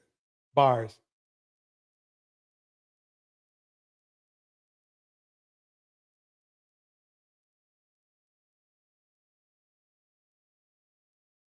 Big Cap, I don't own Big J. That Negro grown and on his own. But he's angry though. He's angry. Okay, so here we go. Okay, I want to find out, is everybody, put a 1 in the chat if you're more familiar with jail calls now, with starring Ernesto and Sonia. If you're not, it's okay, put a 2. Here we go. Oh, don't forget to like this live stream. Don't forget to like it. Here we go. Technical difficulties during their visit. The conversation mainly revolves around how Sonia looks. Take a listen. I want you, notice this. Here we go. Where your head at, woman? Your hair look good, though. Hold on. What'd you say? I need to preface this. This is a man who has been repeatedly accused and booked in on essay and pedo stuff. And she is visiting this guy religiously. Here we go. It was very hot. Oh yes. Oh, they're so pretty. They're so No pretty. lashes. Oh, look, no lashes. Very minimal today. Your ass look young as hell. No makeup. We got lip gloss on, a little liner, just a little. When I say you look young as a motherfucker, for real look young. What, your eyes hurting? You got a stretch? No squinching. I could be fine. How you doing, old man? About to get out? What's up with that beard? Oh God. Uh-oh, technical difficulty. That's not me. That's not me. What did it do? Big Cap, you are correct. This is a jail call. This is a jail call. I repeat, this is a jail call. She changed me to another phone, to another camera. Big Cap, I'm holding this woman accountable. She has a YouTube channel where she literally insults Black women and then comes back over here religiously to meet with a man who has been accused of SA and pedo, along with a whole lot of other shit as well. BM in the house. Here we go.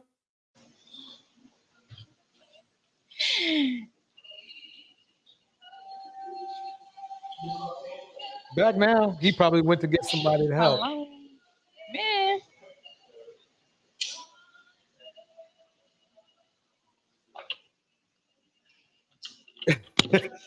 BM, it's so mean. That's so disappeared. Okay, they're fast forwarding to save because you know.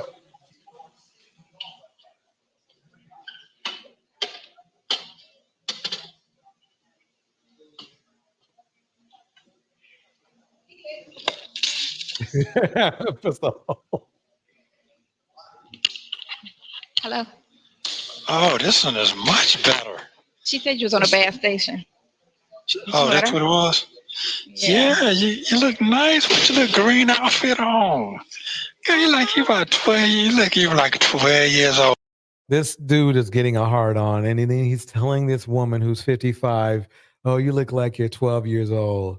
That's beyond creepy. That right there is going to get him in trouble. Oh. You know, sometimes, you know, criminals, sometimes they just talk too damn much, y'all. All right, I'll be 12 today. I'm sorry, you look young as hell. Your hair is beautiful though. Do you like my hair? Yeah, I love your hair. I think it's sexy. You gonna take some pictures like that? Yeah, I'll take some pictures for you. Oh, I love those fingernails. They're just so sexy. You like them? Man, He just called a woman 12 years old, and now he's calling her so sexy. Or what? I mean, hey, look, let me give credit where credit is due. Sonya does look cute, but she doesn't look like 12 years old. But let me tell you this. He probably wishes she was. this is a great screen right here. This is a good looking screen. We're in summer. Huh? We're in summer. You said spring. We're in summer. No, I said it's a good looking screen. The screen look good. Let me ask you all this. How old does she look to you from what you can see? Put that in the chat. What age would you say she was?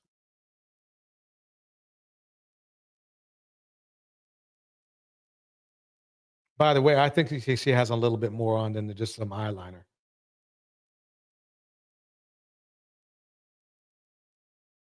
Big Cap says 36. Ellen in the house.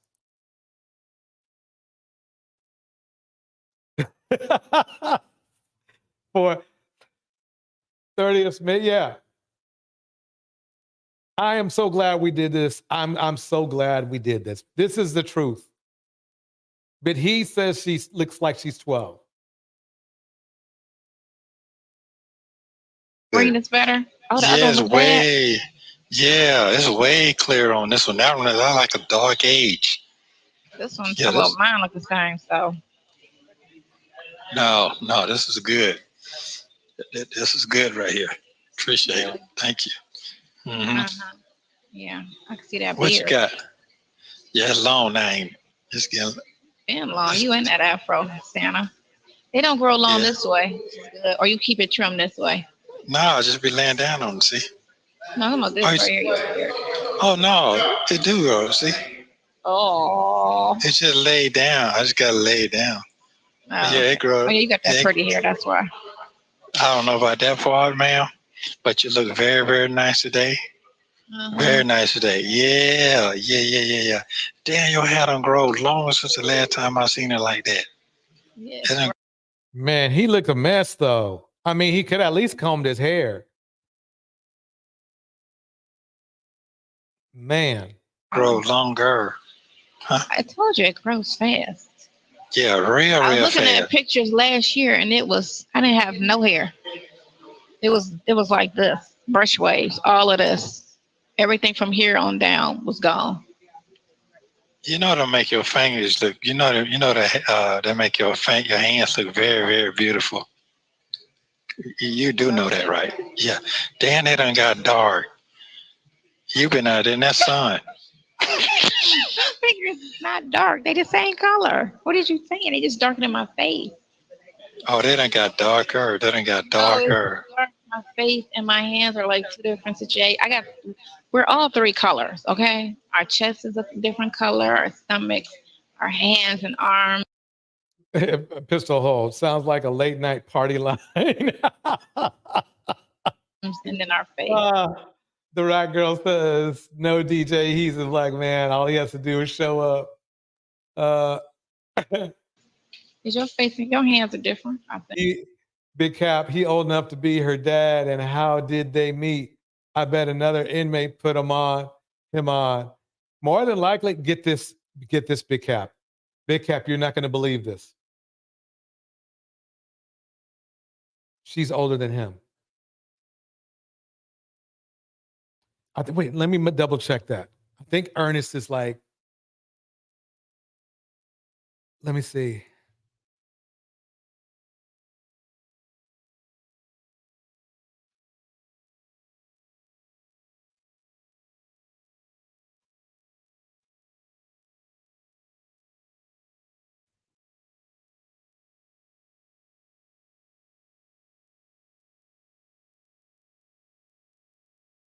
No, yeah, he's 58. He's a couple years older than her. Damn. I don't know. Yeah, they are. They are. You know, they let you, the thing is, they let you shame and groove yourself in prison. It might just be like some scissors and a comb, but it's something. Shit, he needs to do something. Hands are white now. Look how white they look. Yeah. The white folk. Huh? They look real light, don't they? Do this. Phoenix Soul, he look like he getting ready to knock on my windshield with a bottle of Windex and try to clean it with his shirt. Hell Oh no. Yeah, hard work. Only hard work you do is wash your car. That's it. Wash your RV. That's not true. I do hard work. I do. Yeah. So how you feeling today? Yeah. Manipulating women, trying to commit SA. If that's the hard work he's talking about, I guess so. Yeah, physically, I do hard work. Yeah, I can tell you swing around that corner around there, swing around there. Yeah. So good. Yeah, I like that little outfit you got on there. Oh, for real? Yeah, I like. Is what? I said boobies. Is it hot on you? No, it's like parachute fence. It's very, very light. Oh, they're very light. Okay, what you got? What a creepy dude. Damn. You got white tennis shoes on? Okay.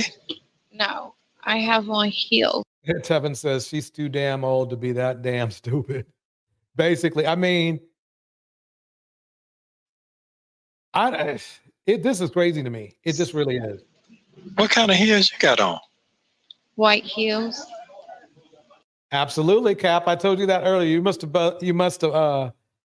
left for a minute. I told you at the very beginning before I started this when I'm holding this young lady accountable.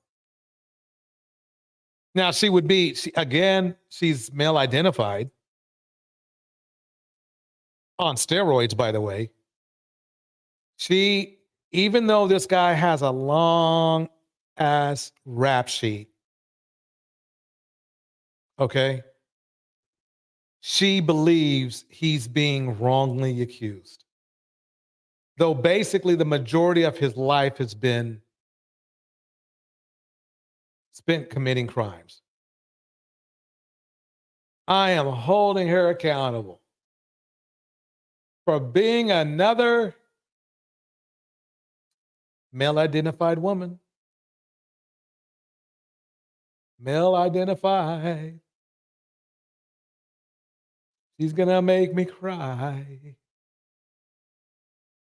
Now, and it's funny because this is the type of woman right here. Sonya is the type of woman that men in the manosphere would be saying you should have chose better.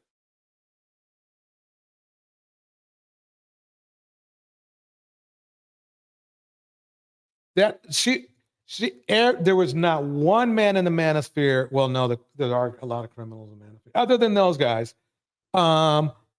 that would say she should have chose. That wouldn't say that she should have chose better.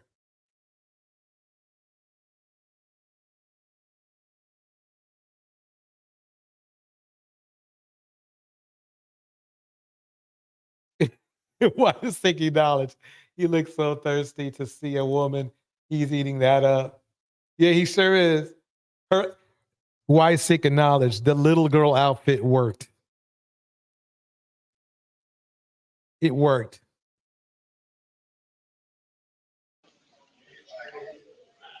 Oh, damn. Okay, then. Damn, no shoes coming back in style. These shoes came in style last season, but they can't. They sell them this season too. So. Okay. They're new. I've never worn them before. Kiss my ass.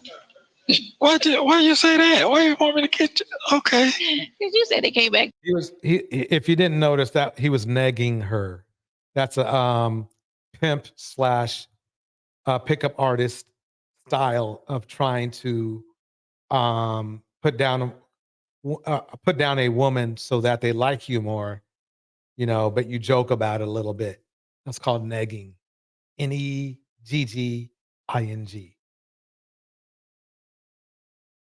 Let me keep it going. The season, them shoes back in season like they dated. Well, you know what?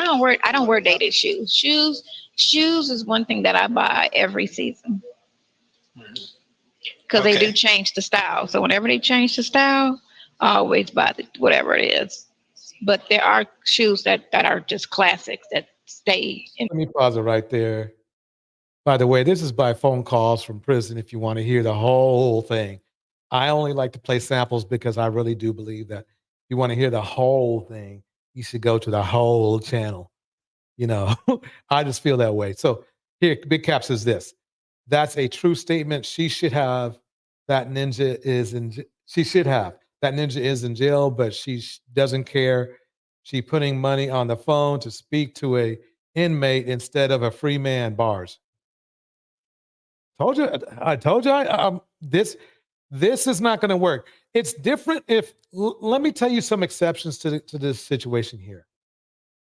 There are some men that like they did get hit by the system where they were smoking weed, out fishing, and for some reason it devolved and they're in prison. I don't know how it happened. We don't know how it happened, but I will give an exception to stuff like that. But before that, they were like exemplary human beings. Okay. He never was. Like that. He never was. He was always a bandit.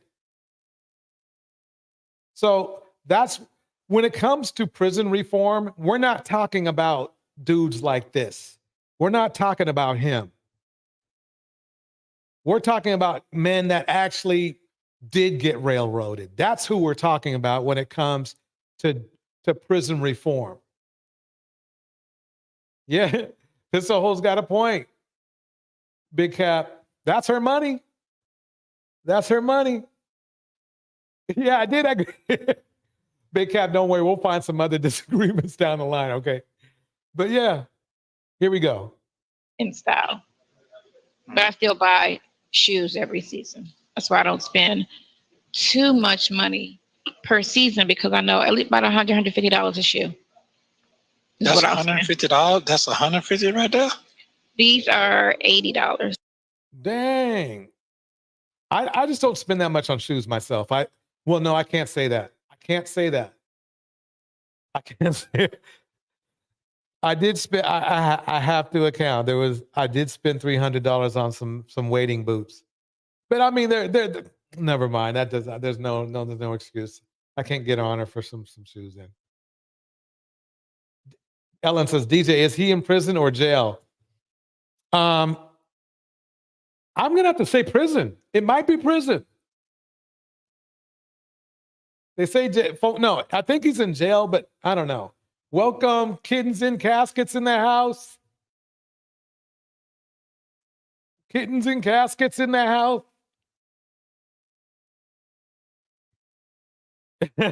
Big Cap. That's, Ellen, doesn't matter. He not free. That's for sure. But see, this is the thing. I'm holding women accountable. Do not do this. Do not do a Krishan Rock. Do not do a Sonya Waller or whatever she's calling herself these days. Okay? That's not what you want to do. I'm holding these women accountable. Do not do a Krishan Rock, who's guess where her boyfriend is in prison. Don't do a Sonya Waller. Guess where her boyfriend is in prison. Especially when they have a history of visiting these venues often. And even more so because they have a history of SA, DV, I mean, restraining orders, PD, the whole bit. If there's anything that I have a problem with was this. This is where accountability. You cannot be giving these guys. This is why these guys. This is a small portion of why these guys are who they are. Only a small portion, but a small portion. Why? Because they know that they'll get somebody sooner or regardless, no matter how disgusting these men are.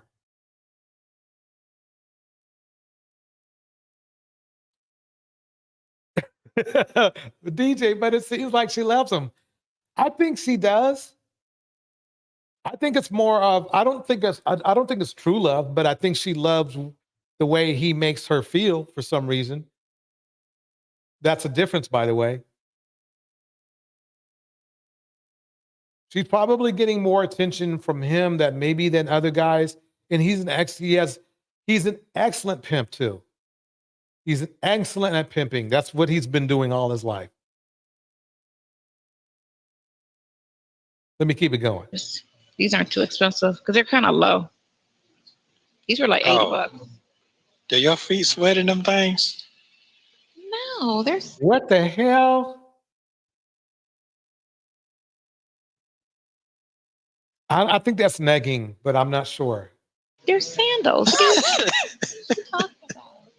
I'm talking about on the bottom of your feet. Sometimes I gave myself a pedicure today in the bathtub, so my feet feel real good. Oh, they do. Wait, let me pause right here. VM says, I'm thinking about starting a podcast. Phoenix, let's go. I want in. Let me know. Promotions, whatever you need. By all means, I'm in.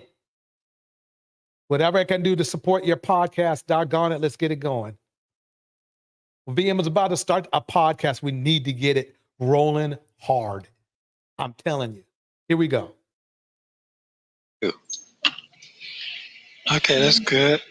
That's good. Motion lips. Motion lips. Yeah. So what you doing since you out there in the hot sun today? What's your next? How long your hair stay like that in the sun, in this heat? I got probably one more good day, and then it'll probably be oily and time to wash it. But what I'm gonna end up doing is putting it up because it's a lot. Why does it? I guess I mean, if you were a barber or something, maybe you would talk like this. But they haven't really said. This has all been small talk. VM, I am for real. I am for real. Just let me know when. I wash it. It's just a lot of hair. Oh. So I'll probably put it up for like 3 days and then wash it. I usually wash it when it sits long. I usually wash it once a week. Okay, that's just getting too boring, man. Main channel, the Lenore Show channel as well. Now we're going into the meat of the matter. I mean, we've been on the meat of the matter. I wanted to give you a little bit of the jail call so you know who we're referring to now. Sonya Waller, who, as you'll see, she changes her name. She changes her name. We're going to get into the interview with her. Here we go. Well, as the V. Lenore Uncut channel. Okay. Now, just so This is V. Lenore. Okay. She's very cool. I like her style. Here we go. we're clear, tonight we're talking about an interesting story that has probably overwhelmed the internet, especially the Black YouTube. We've been talking a lot about Shirley Strawberry, her husband, and some recent charges that he is facing. We'll talk a little bit about that. Yeah, I agree, Sandy Red. She does look good for 55. We have to give her credit where credit is due. She looks good for 55. In a minute. But tonight, we are going to be talking directly to the woman who has stood by his side recently as his friend and advocate. And we're going to be able to just get to know her a little bit better and find out where her role is in his life and with this case.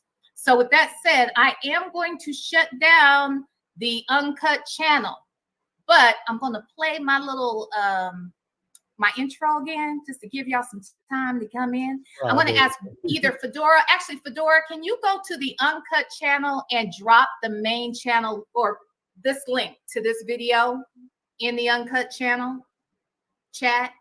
That way, if somebody comes over there, they can still get the link and understand we're going to be on the main channel tonight, okay? All right, so with that said, I'm going to play my intro, grab me something to drink, and then I'm coming right back to introduce you guys to Miss Sonya Waller. All right. All right. I'm gonna fast forward it because if she plays music, it might get algorithm. Okay, here we go. Here we go.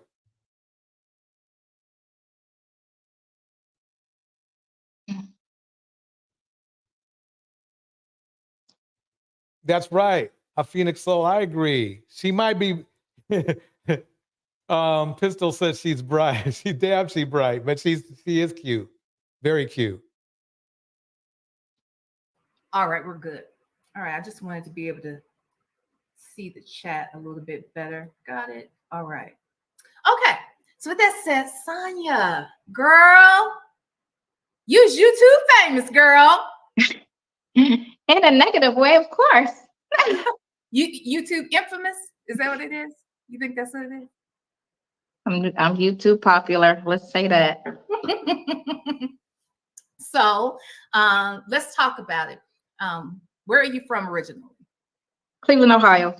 Okay. And so you're from Cleveland, but when Ernesto met you, were you living in Georgia at that time or you were living in Florida?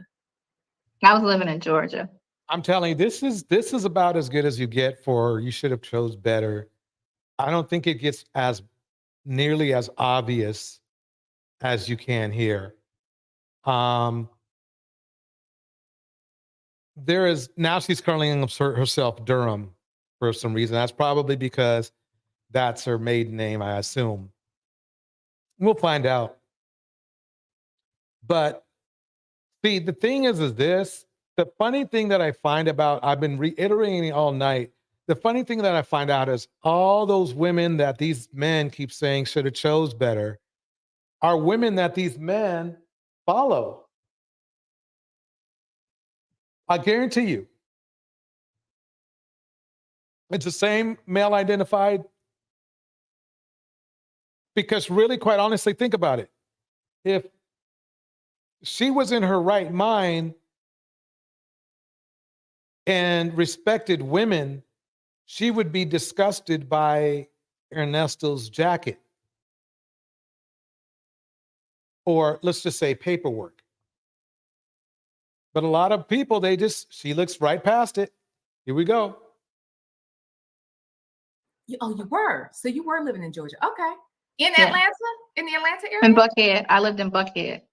Oh, okay. See, I'm thinking you moved there because of the case. That's not the situation. No, yeah, it is. I moved here I was here for a year. Then I moved back to Miami to open up a business. Okay. And then I moved back here because my lease was up and I was going to go somewhere else. But because his case was doing what it was doing and I kept traveling back and forth from Florida here, I came here to kind of help with his case. Okay. So let me understand this. So when you met him, you were living in Atlanta. And so you guys only met, how many times did you guys meet before he was actually arrested? In person? Period. Somewhere around 5 times in person. 5 times in person. In a year and a half span. After I met him, I was hospitalized 2 months after I met him. Okay. So how many times before you were hospitalized did you get to meet him or see him? Twice. Okay. Okay. And then you went into the hospital and you were in the hospital for how long? 30 something days. Oh my goodness. Do you want to share a little bit about why you were even in the hospital? Exactly, Big Cap, another prison bay. It stemmed from me getting shot back in 91. Oh, this gets deep, y'all. This gets deep. I had some From 91. So that happened in 1991, but it was 30 years later. I had a blockage from scar tissue that developed over the years. And so it was Christmas Day, 2020, that I got sick, but then I was hospitalized 2 days later. Oh my goodness. And then I was supposed to only be in the hospital for 3 to 5 days, is what I was told. And it ended up being a month and a couple of days. He messed up. So you mentioned that in 1991 you were shot. You want to tell us just a little bit about that? I know on and by the way, you guys may have seen her on Tasha K, Infamous Sylvia, who is actually a friend of this channel. I like to consider to be one. And you've done some other interviews as well. Can you tell us just? I did one other than that. It was just Sylvia, Tasha, and this one other Judge TV with the T. That's a small channel, I think. Yep. I don't really follow the channels that on YouTube. It's 4 that I have the biggest issues with because they always say the most nastiest things. But it's a lot of people that the most nastiest thing for Sonya is if you're telling the truth. She doesn't like it when people say to correct her. She hates being corrected, even though it's absolutely on point. There's just something she doesn't like it. She's very impatient. She's not exactly what you call a very patient person. Let's just put it that way. Here we go. That has done the story. I just don't go on and read it or follow it. Okay. Unless somebody tells me, then I'll go and look at something. So tell us just briefly what happened in 1991. Oh, broke up with a boyfriend, and then he came over after after we had to break up, whatever, for one last visit or whatever, and ended up shooting me and several people in the house.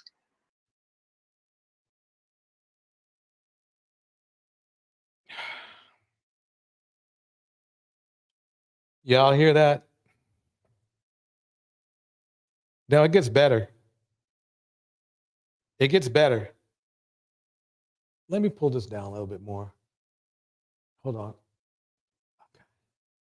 There we go. It gets better, folks. Why does that look like that? Okay. It gets better. So her boyfriend, I guess she should have chose. I think she realizes she probably should have chose better, right? Let me keep it going. I'm very sorry. And then he passed, after he shot. That girl, thank you so much for coming up. Have a good night's sleep. Here we go, folks. Somebody, they shot him. Oh, by the way, while we're at it, while everybody is here, do me a favor and put the time in the chat that you probably would feel would be the best time for you. Make it Pacific time. Pacific time. Here we go. At the same event, he was shot as well. And Yeah, he was shot with one of his guns. What? Yeah. It was kind of weird how it went, but I think it was kind of like, I think he was contemplating murder, suicide, or just murder, how it went. Yeah. It was just, Okay. So with that said, let me ask you, so first of all, let me say I'm sorry to hear that. And two, it's a huge blessing, the fact that you are still here to talk about it. Did everyone survive? Everybody but him. That's well. Mm-hmm. So okay. So with that said, let's talk a little bit now. I just asked about that because Damn, her life is more interesting than than Ernesto's. Damn. I'm sure that shapes you. When you go through an experience like that, you can't come out of it the same. You don't think, or do you think? Well, I had like 3 boyfriends in a row that was kind of like that. So he. Did y'all hear that? Let me play that over again. But now I just asked about that because I'm sure that shapes you. When you go through an experience like that, you can't come out of it the same. You don't think, or do you think? Well, I had like 3 boyfriends in a row that was kind of like that. So that's a point where you have to say to yourself, okay, it's me.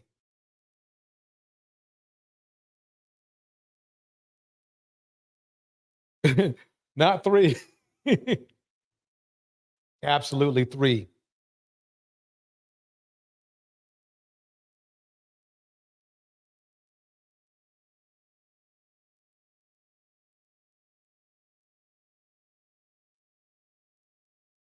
Three times she picked the wrong guy.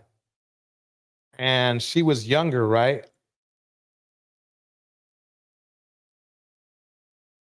Exactly, VM. And she's doing it once again and doesn't realize she's doing it once again. At least. Who knows about, who was number 4, 5, 6, 7, 8, 9, 10.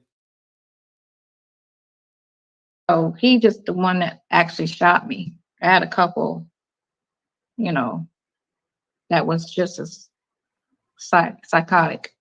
But so she likes psychotic men. We could stop the tape right here, really, but let's keep it going. Abusive? Were they abusive? Were they abusive? The other 2? Well, you know what? Let's say the one right after him, came over my house and put a gun at his head and said he was going to kill himself because he felt I didn't care about him. That's abusive. That's mental abuse. Wow. And this was right after I got shot. This was the first boyfriend after I got shot. And then the next one after him said he was gonna kill me, that the only way I could leave him it was to die. And that he wasn't gonna miss like. So she literally had 3 boyfriends that had this vibe for deletion. The one that shot me did. So, but Sonya, you must be really putting it on these brothers. What the hell is going on with you? What the hell? I'm a nice girl. No, it ain't got nothing to do with that. It has to do with the selection. Big Cap, here we go. She should have chose better ×3. Girl, that's what it is. Oh no. Why are you attracting this same I'm a nice dude? girl. Well, you know, I was kind of trying to, okay, so I was young when all of this happened, and you in your 20s. This all happened in my 20s. And you kind of don't try to pinpoint stuff because you're still kind of like I was kind of like a young, you know, just out here type of in the streets kind of thing. No, I'm going to say kid, but I was still grown. I was in my 20s, but you kind of like how I do my children. I said I'm not cutting them loose till they get in their 30s, because when you're in your 20s, you still aren't really a smart adult that, you know, you still need a lot of guidance. The funny thing is this, is she's trying to blame her bad choices on her age, but she's 55 and she's pretty much chosen the same type of person. She just either doesn't care or doesn't know. So she's literally lived her whole love life. It sounds like she's chosen nothing but basically scumbags. Guidance.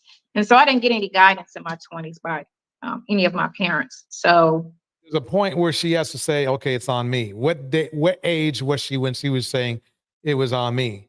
I mean, to me, it's like after you get shot by the first person, you probably want to think to yourself that maybe I should take some time off and look into finding a better quality of man that won't shoot me.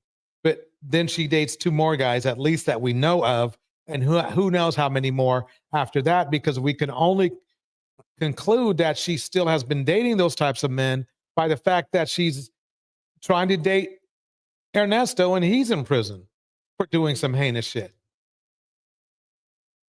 Phoenix Soul breaks it down. She's not seeing her pattern. She's not asking the right questions. Bars. I kind of didn't put too much on the type of guy, the patterns and all of that in the moment until I got a little older. And then I kind of looked at what they all had in common. And what did they all have in common? So it was just a type that because they all were different, but they all had one thing in common. So no, they weren't different. They might have had different tendencies, but they were all the same. What's the one thing they had in common? What's the one they thing? had very bad relationships with their mother. Okay, let me ask you a question, because that brings up one of my questions. Did you have, or do you have, a close relationship with your parents? My dad, I did. My mother, no. Okay. So sometimes, you know, we are attracting who and what we are, or the lessons we need to learn sometimes. And maybe that's because you need to heal maybe that piece of you. Maybe that's why you were attracting guys who had that void with themselves. No, well, they didn't show any signs till they showed the signs. It wasn't like no, not true. If LW was here, she'd tell you that they do show a sign, you just don't see it. It was like calling me out my name or putting their hands on me. It was one incident, then that, you know what I'm saying? And then with the other person who's trying to kill himself in front of me, you know, we were supposed to just hanging out. I don't want anything serious. And I was like, fine, cool, no problem, no pressure, you know. And then he caught feelings. And then, you know, because I was still on the agreement, which was this ain't gonna be serious. He came over with that. So it wasn't like it was something I kept seeing to know he's got an issue. You know, sometimes you don't know a person got an issue till you see they got an issue. And See, that's the problem is that when you have issues yourself, you may not see issues in other people. what it was, because they were normal up until that point. But just so you know, the law of attraction doesn't care about the signs as much. It knows what's missing in you and what lessons you need to learn, and you're attracting something. Bars.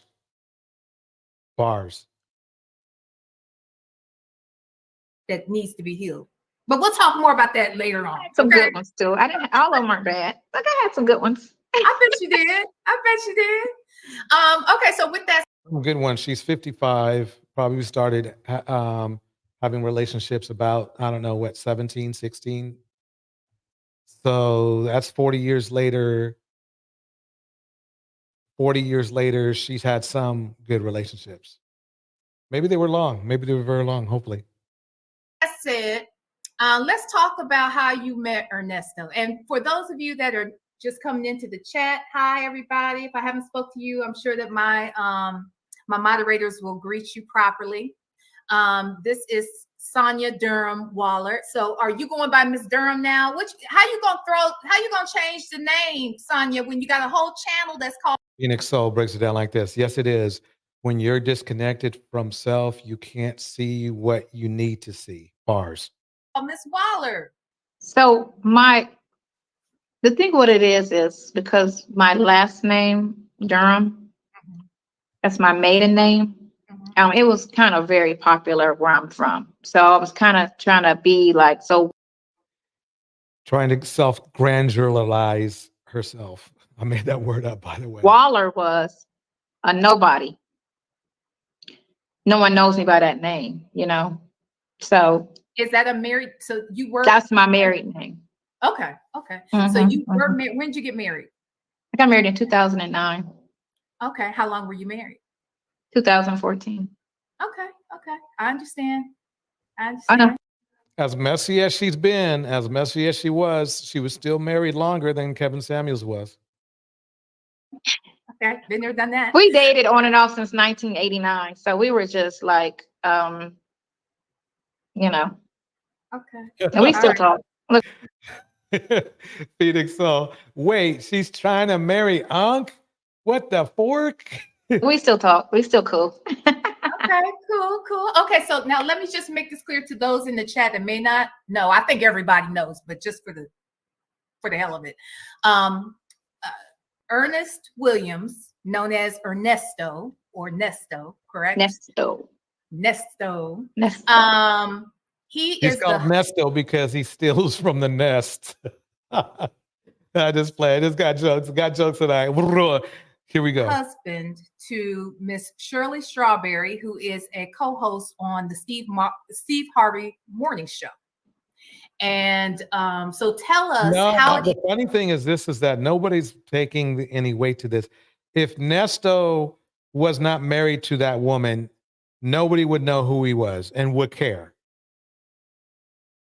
And that brings in another crazy thing is what I can kind of see where Sonia is coming from. I mean, she really did not come from a classy situation, while Sonia did. So we have to ask ourselves is what made Sonia go to the gutter to date somebody? I mean, she had to know something about the guy. That's crazy to me.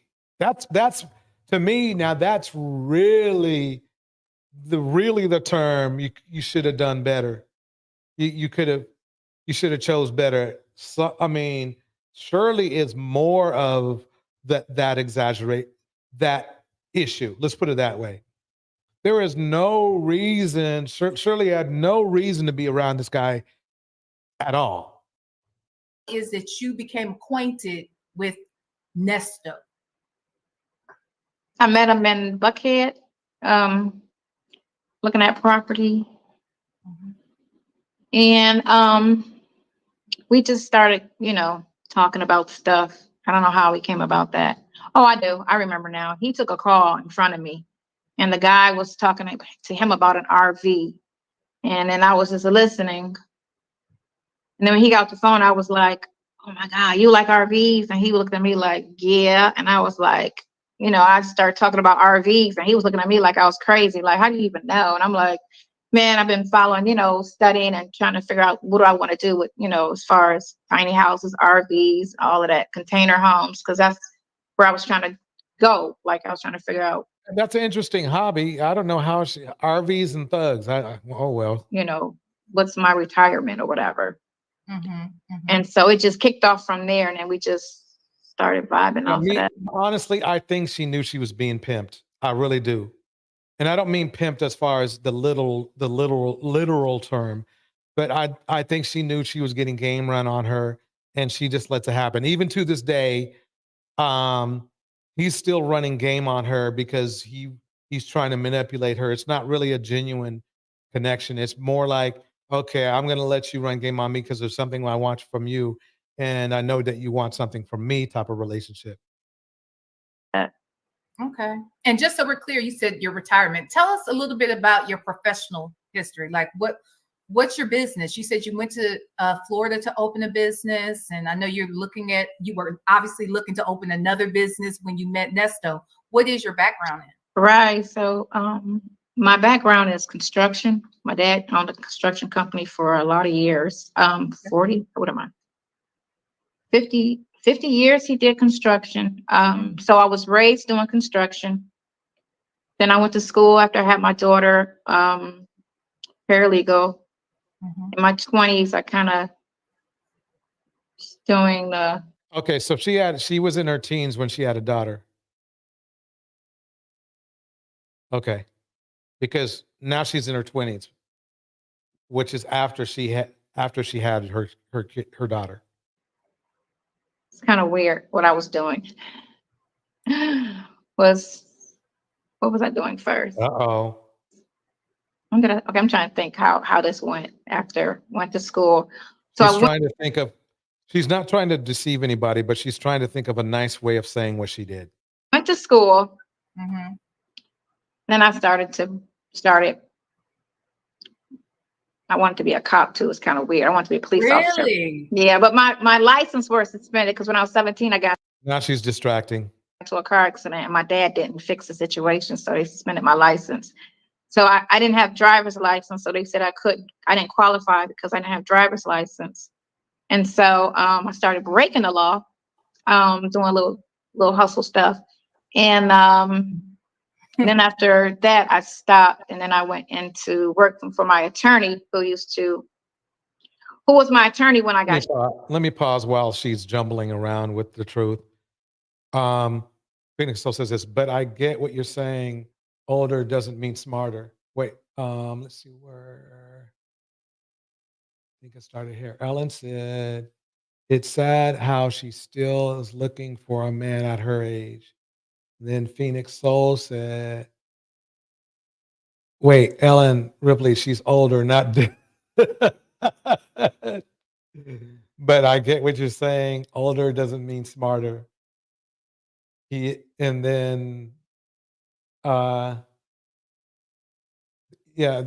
Phoenix Soul said there's nothing genuine about their connection. And then Ellen says, Phoenix, I thought women were stop having sexual urges at 40, 50. It's not really about sexual urges at this point, Ellen. Shot. That's how I met him. And then I ended up working for him. At all.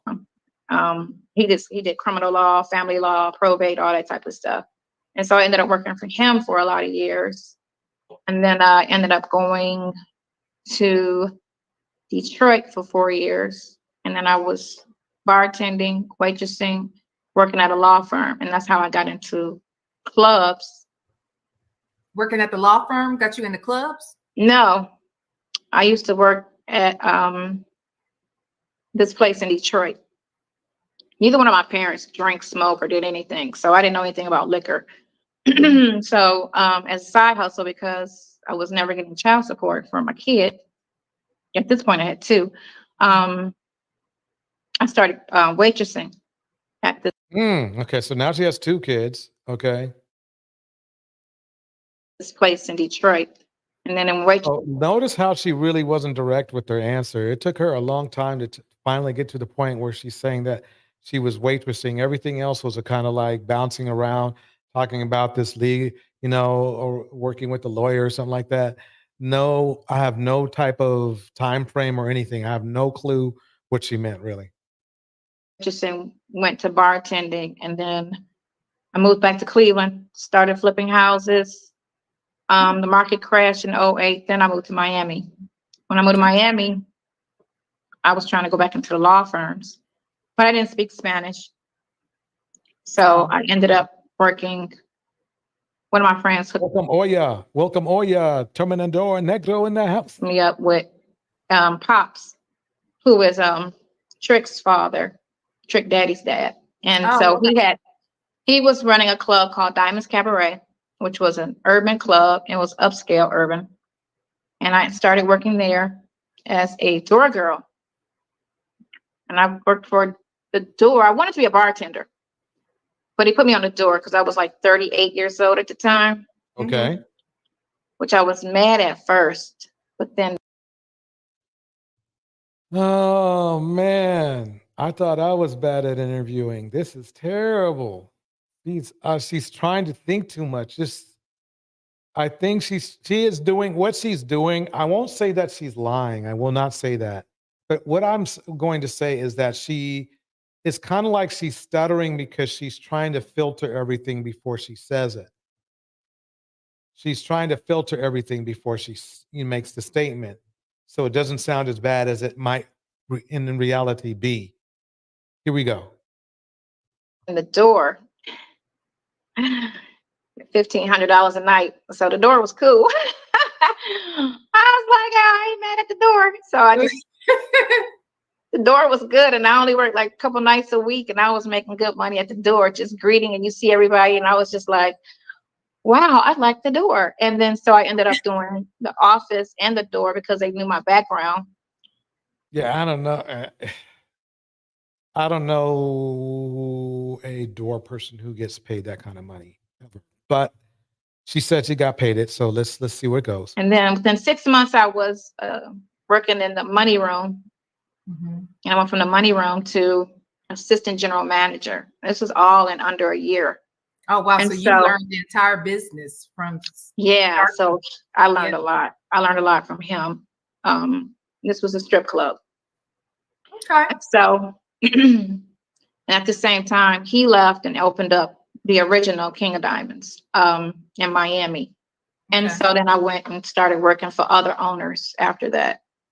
Okay. And I did property management as well as, overseeing strip clubs. I worked under off the subject. At least the one thing I will at least give her this much for is that she dressed up classy this time.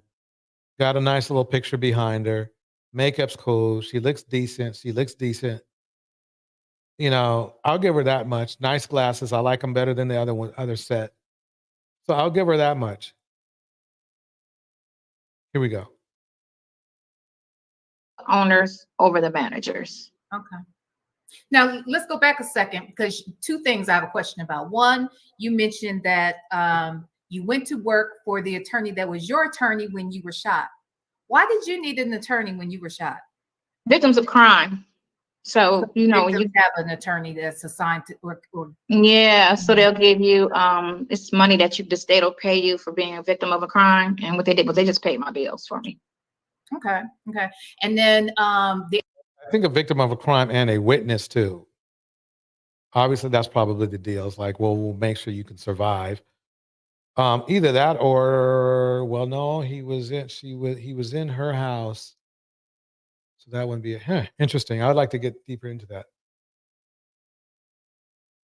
The other thing you mentioned was that you went to school to become a paralegal. So you're an actual licensed paralegal? Yeah, I went to school. School's not open no more, I found out. But yeah, I went to Academy of Court Reporting in Cleveland, Ohio. Okay. This was in the 80s and the 90s. So it was like way long time ago. Okay. All right. But you didn't want to continue that work? I like it. I kind of, Oh, I don't know. I was recently doing it.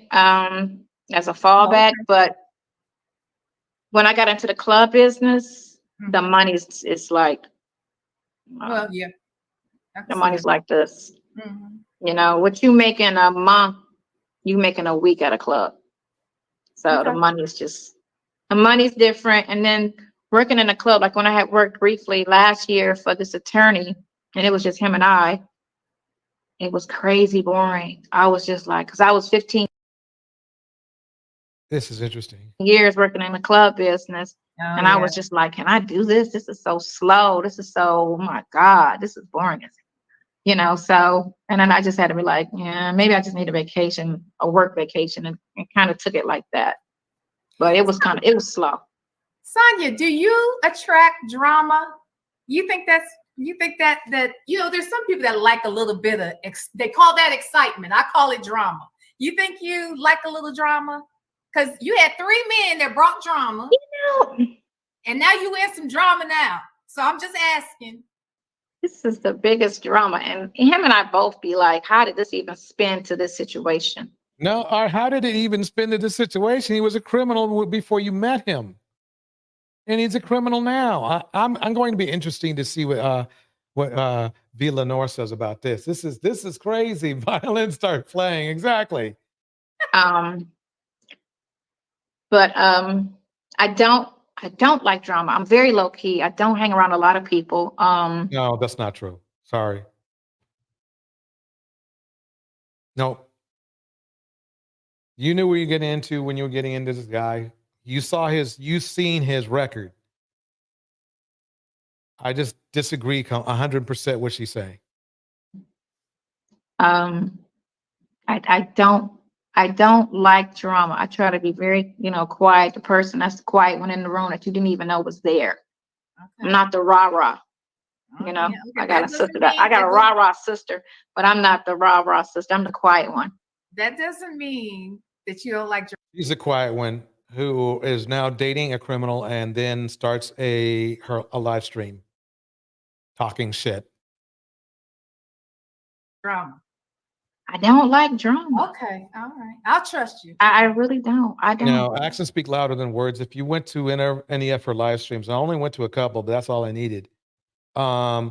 She spent literally the whole live stream. The whole live stream was about her going after people in her chat that disagreed with things that she said.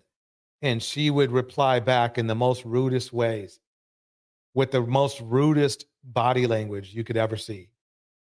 So people who don't want drama don't behave like she does. So not unless it's on a movie. I mean, okay. Again, like I said, the way we met, it was kind of weird, and it wasn't like I knew he was attached to somebody. You know what I'm saying? Because I know a lot of people that's famous, and so it wasn't like I kind of like hang in that space. I kind of, like I said, when I worked in the strip club business. Exactly, Minerva. She would be bored with a regular guy. That's why she, if she was, see, she is into low value dudes. She's into low value dudes. And I don't mean, to her, he might seem like high value because, I don't know, because he married somebody who is high value as a woman. But really, he ain't worth crap. He's exactly where he needs to be. And after they handle the legal issues, he'll be there for a while. And if he does get out, he'll probably end up shooting her too.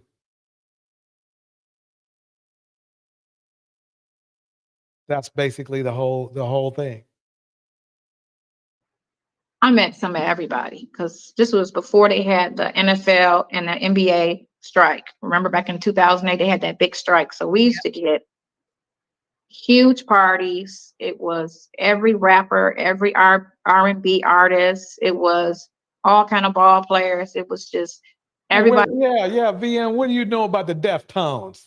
Everybody went to Diamond's Cabaret in Miami. Mm-hmm. It was a very, very, very it was a very nice club. A very nice club. And that was kind of, well, I was in Detroit. So Detroit is kind of fun. Okay, we'll stop right there because we're at the 3-hour mark. We're going to definitely have a part 2. So everybody remind me, I stopped at pretty much the 30-minute mark. So we'll start there next time. It's Friday night. I know everybody wants to probably I've seen this 3 to you. I've seen them 3 times. Okay. But wow, the Deftones in the house. Anyway, everybody, thank you for coming through. Friday night, it's time to party. Everybody, see you later. Here we go. Yeah, it's been 3 hours. 3 hours and 4 minutes. I'm gonna kick that beat. Here we go.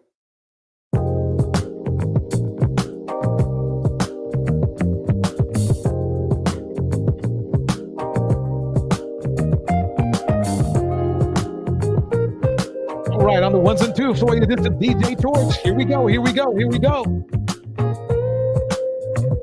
In this moment, Andy Red, the nervous world. I cannot say what's wrong or right. VM. It's not hard to fool me. So hold.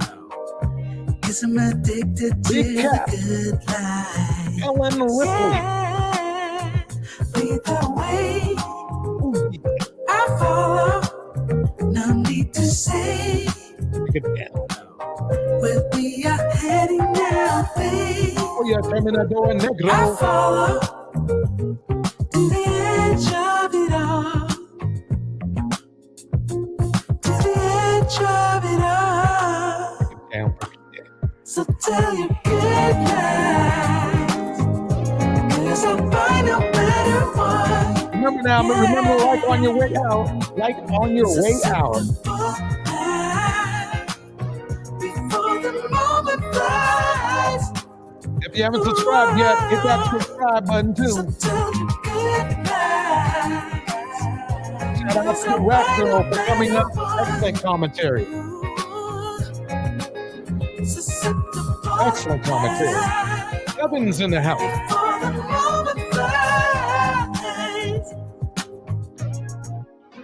It's not a problem, cause I know what I'm getting into. Yeah.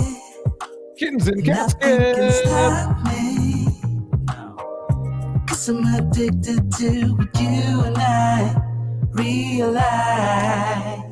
Lead the way, I follow. No need to say where we are heading now, babe. I follow to the edge of it all. So tell your good night, 'cause I'll find a better one. Yeah. Andy Red. Susceptible night. Reno West. Before the moment Hold. flies. Phoenix. Hold. So tell your good night, 'cause I'll find a better one. I'd like to thank everybody for coming out, coming through. Susceptible night. The DJ Torch on the 1 and 2. Before the moment flies. Everybody have a good night. Mr. Snoopy, good night. Here we go.